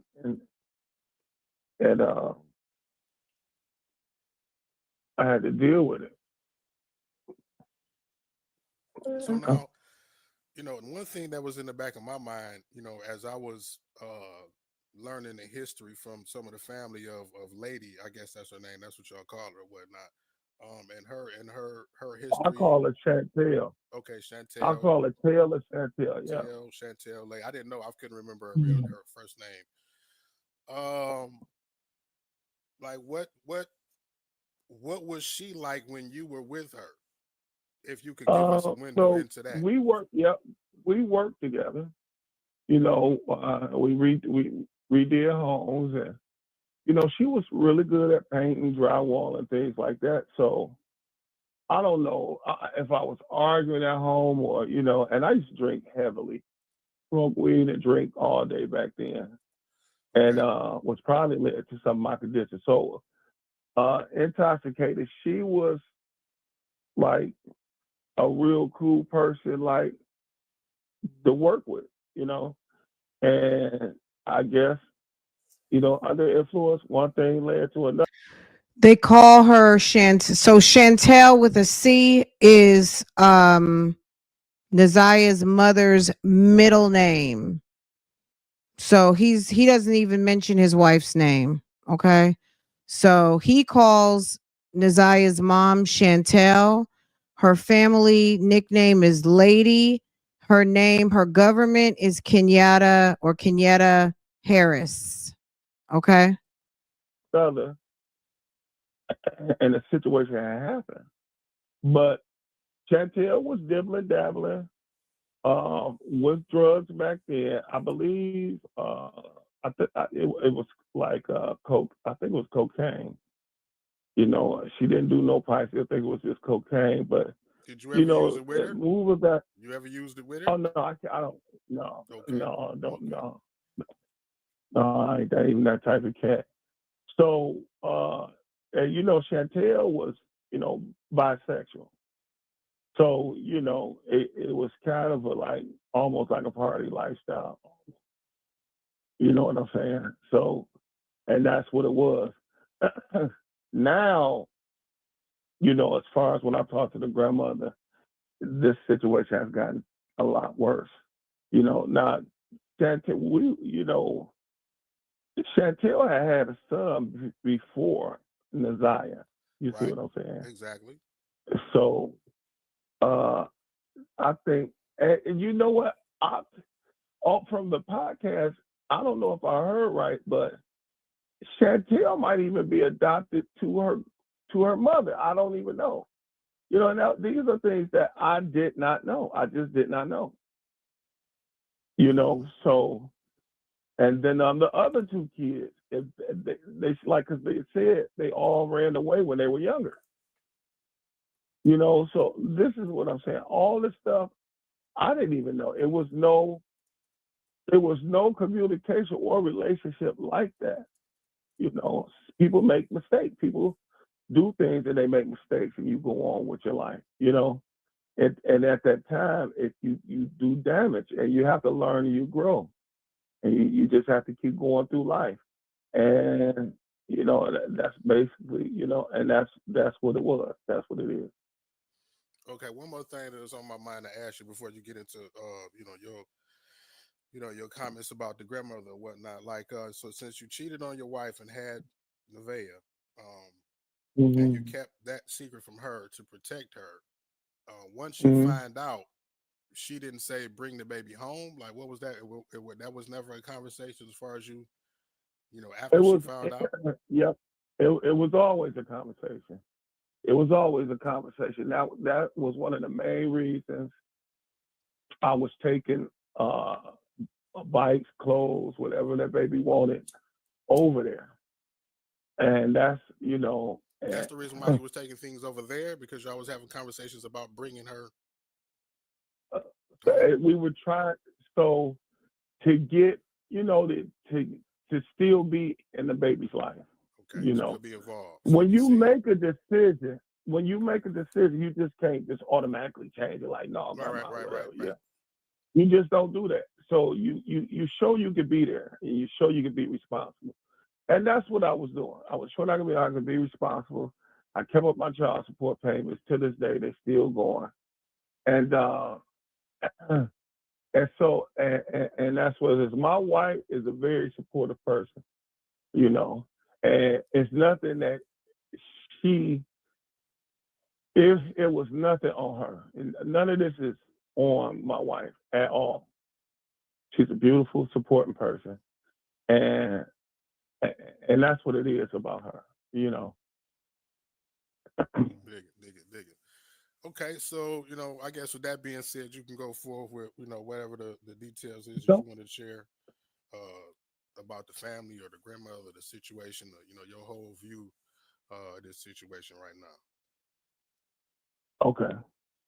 So it's like when I was in the hospital and she was queuing me in on everything, she was telling me like the baby never ran away. This has never happened before, you know, and she was seen running with some kids. So, you know, we're going to find her and we're going to bring her home. And, you know, now my family's asking like, well, are they going to do a police conference? And I'm like, well, Mama said they were going to do a police conference. They're trying to schedule. It's going to be on this day. Now, mind you, this is like around the 9th or whatever. I believe it was the 9th. When we was having these conversations. And I'm like, okay, so it was just kept on like, we were going to do this. We're going to do this. She even said Chantel came down from Ohio to help pass out flyers. And when she had gotten there, I said, we were talking. I said, well, how's Tail doing? She said she's not doing too good about it. And I said, oh, okay. And I left it at that, you know, because, you know, I know what type of state Telly be in. So I left it at that.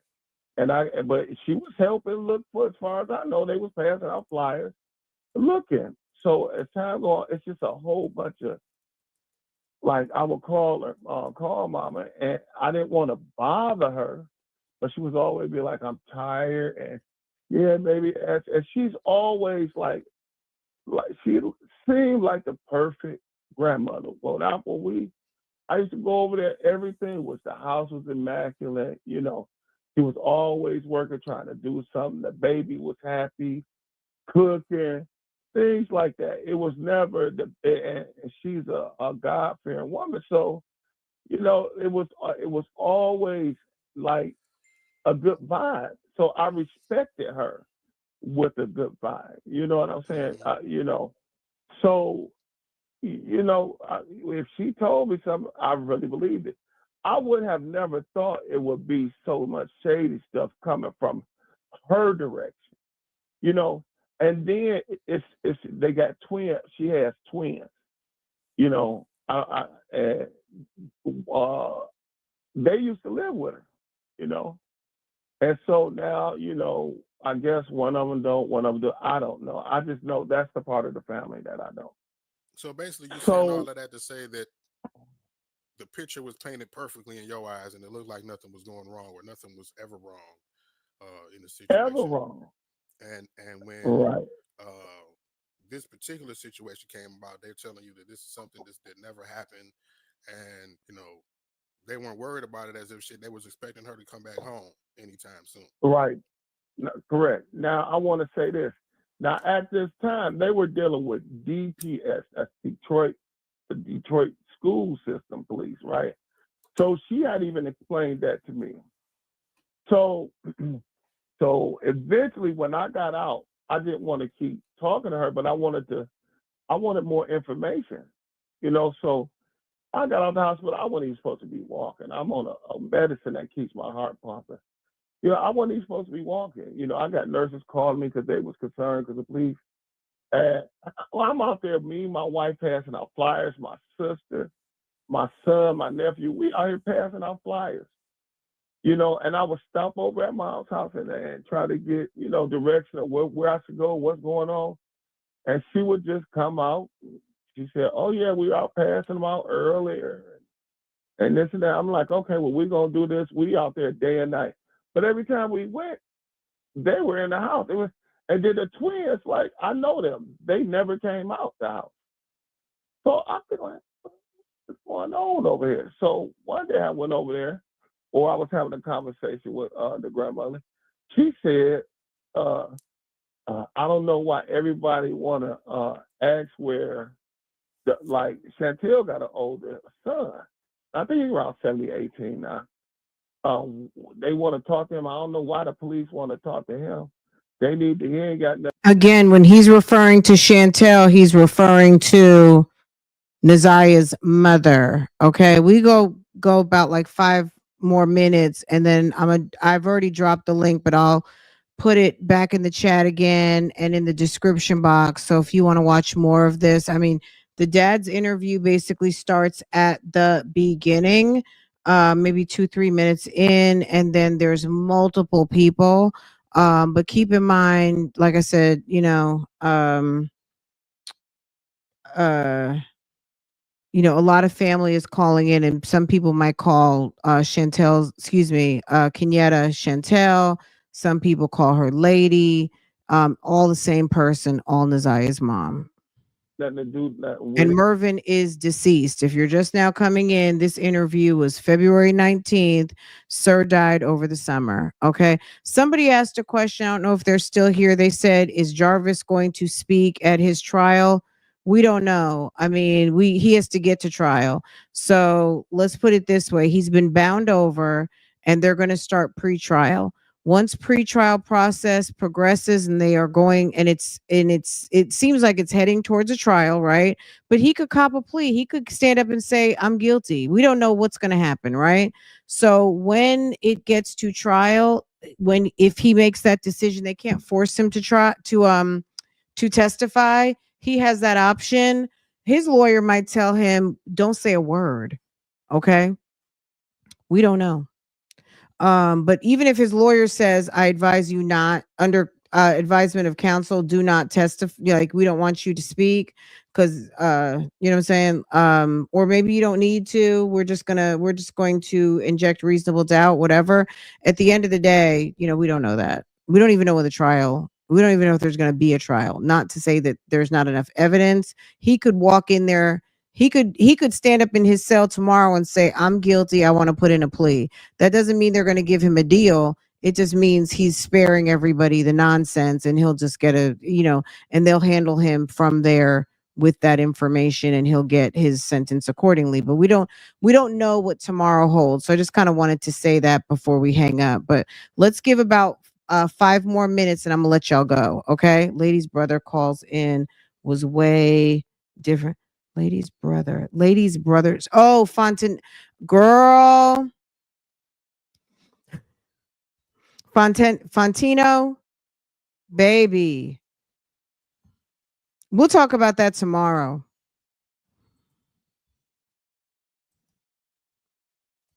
You see what I'm saying?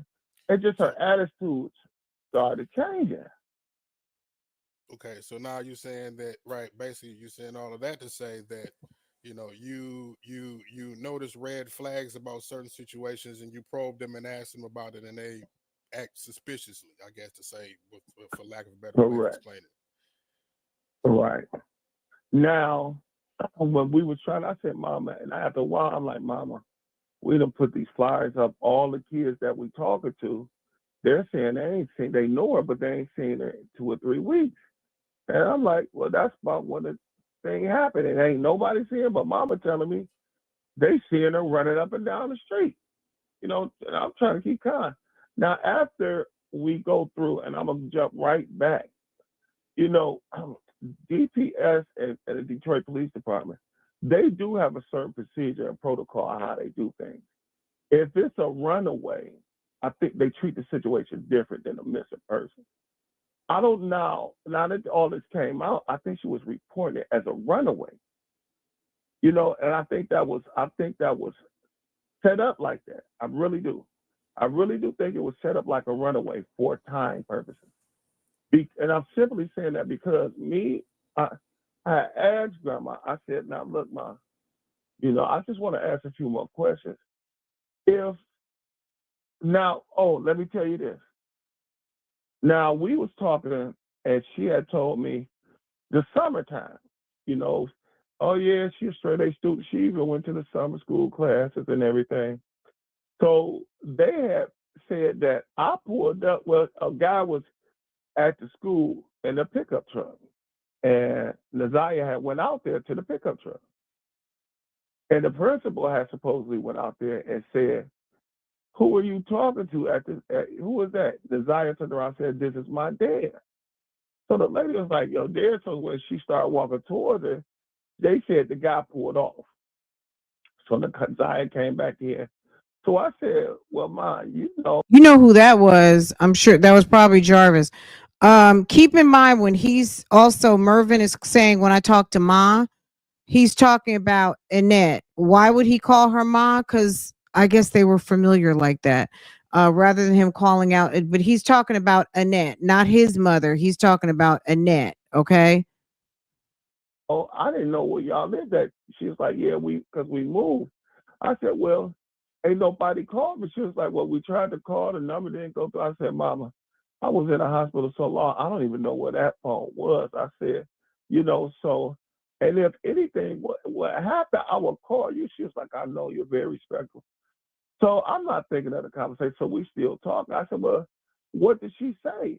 She said she asked her, who was that? She said, she looked at her and said, that's my daddy, Anna.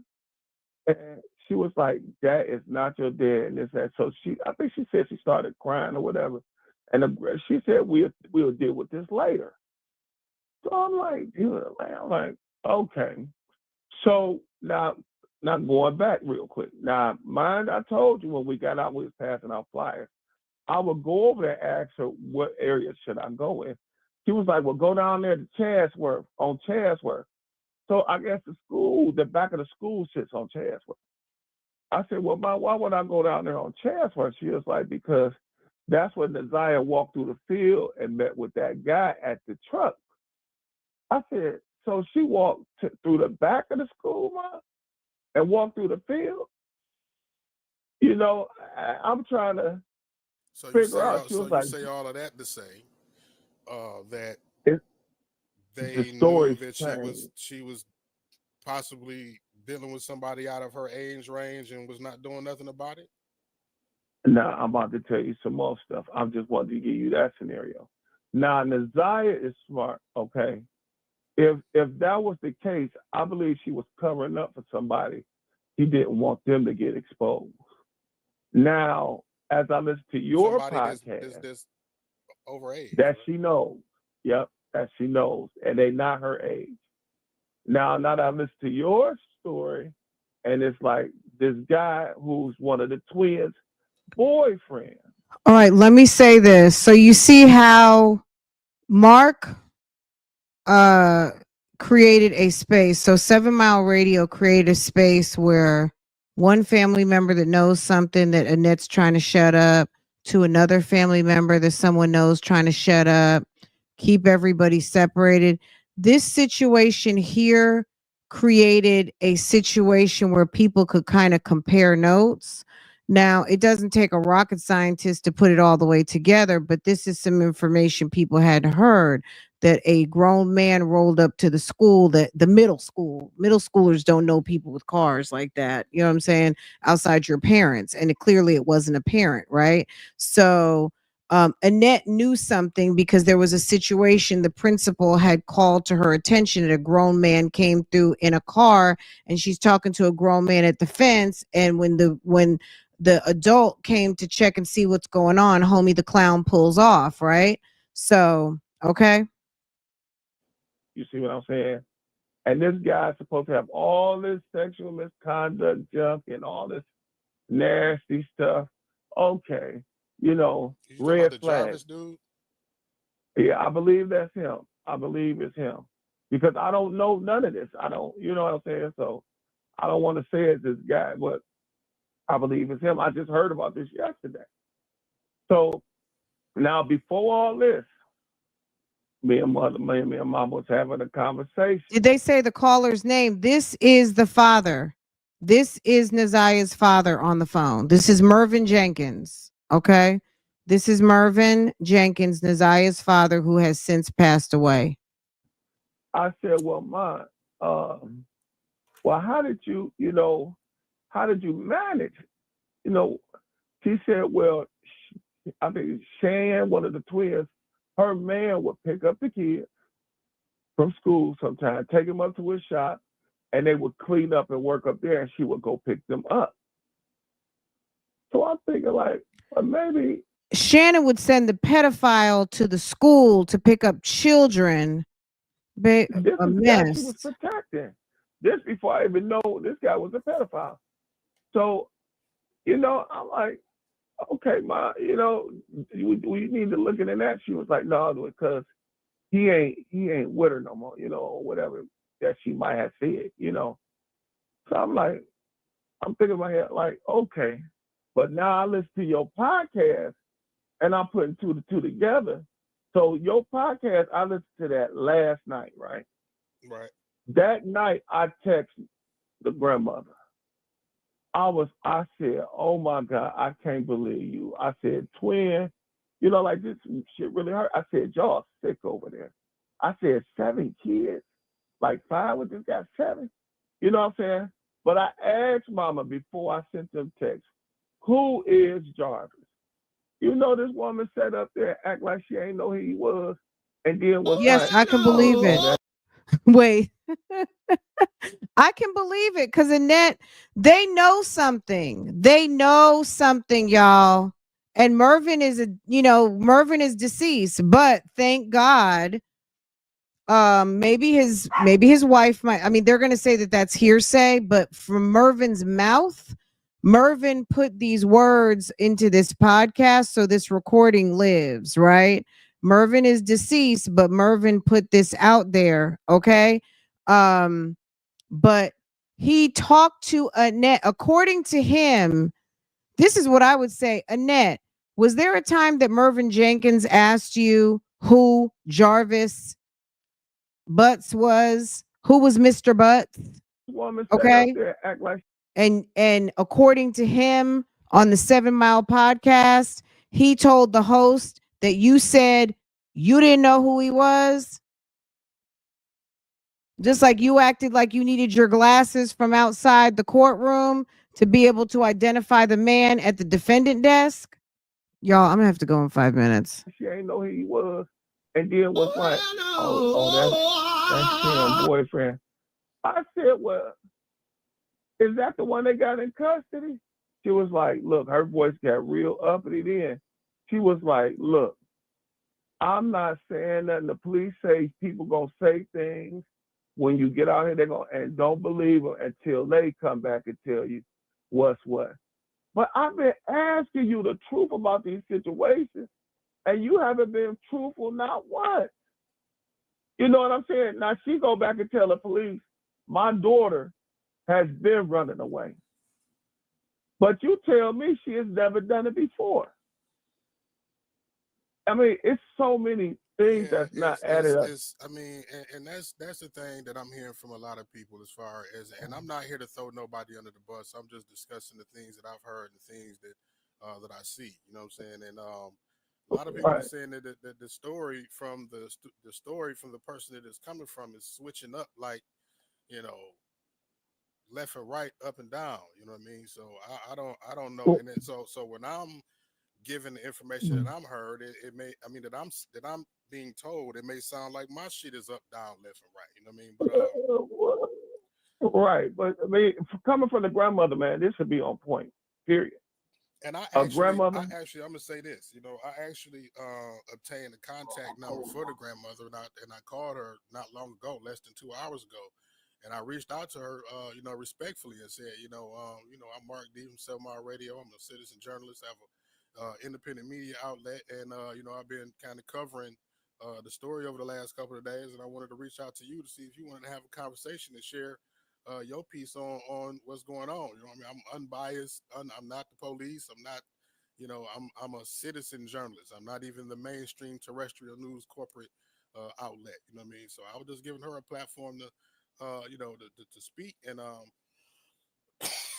you know, to me personally, she sounded a little, I don't know if it was worried, disgruntled, or whatnot, but she declined my offer to speak and got off the phone real quick.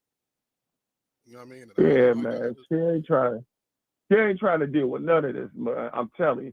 That's why I didn't even want to ask her questions, because her demeanor was off. You know what I'm saying? I'm trying to respect her. She has always been, when you say grandmother, I'm talking like a respectable person.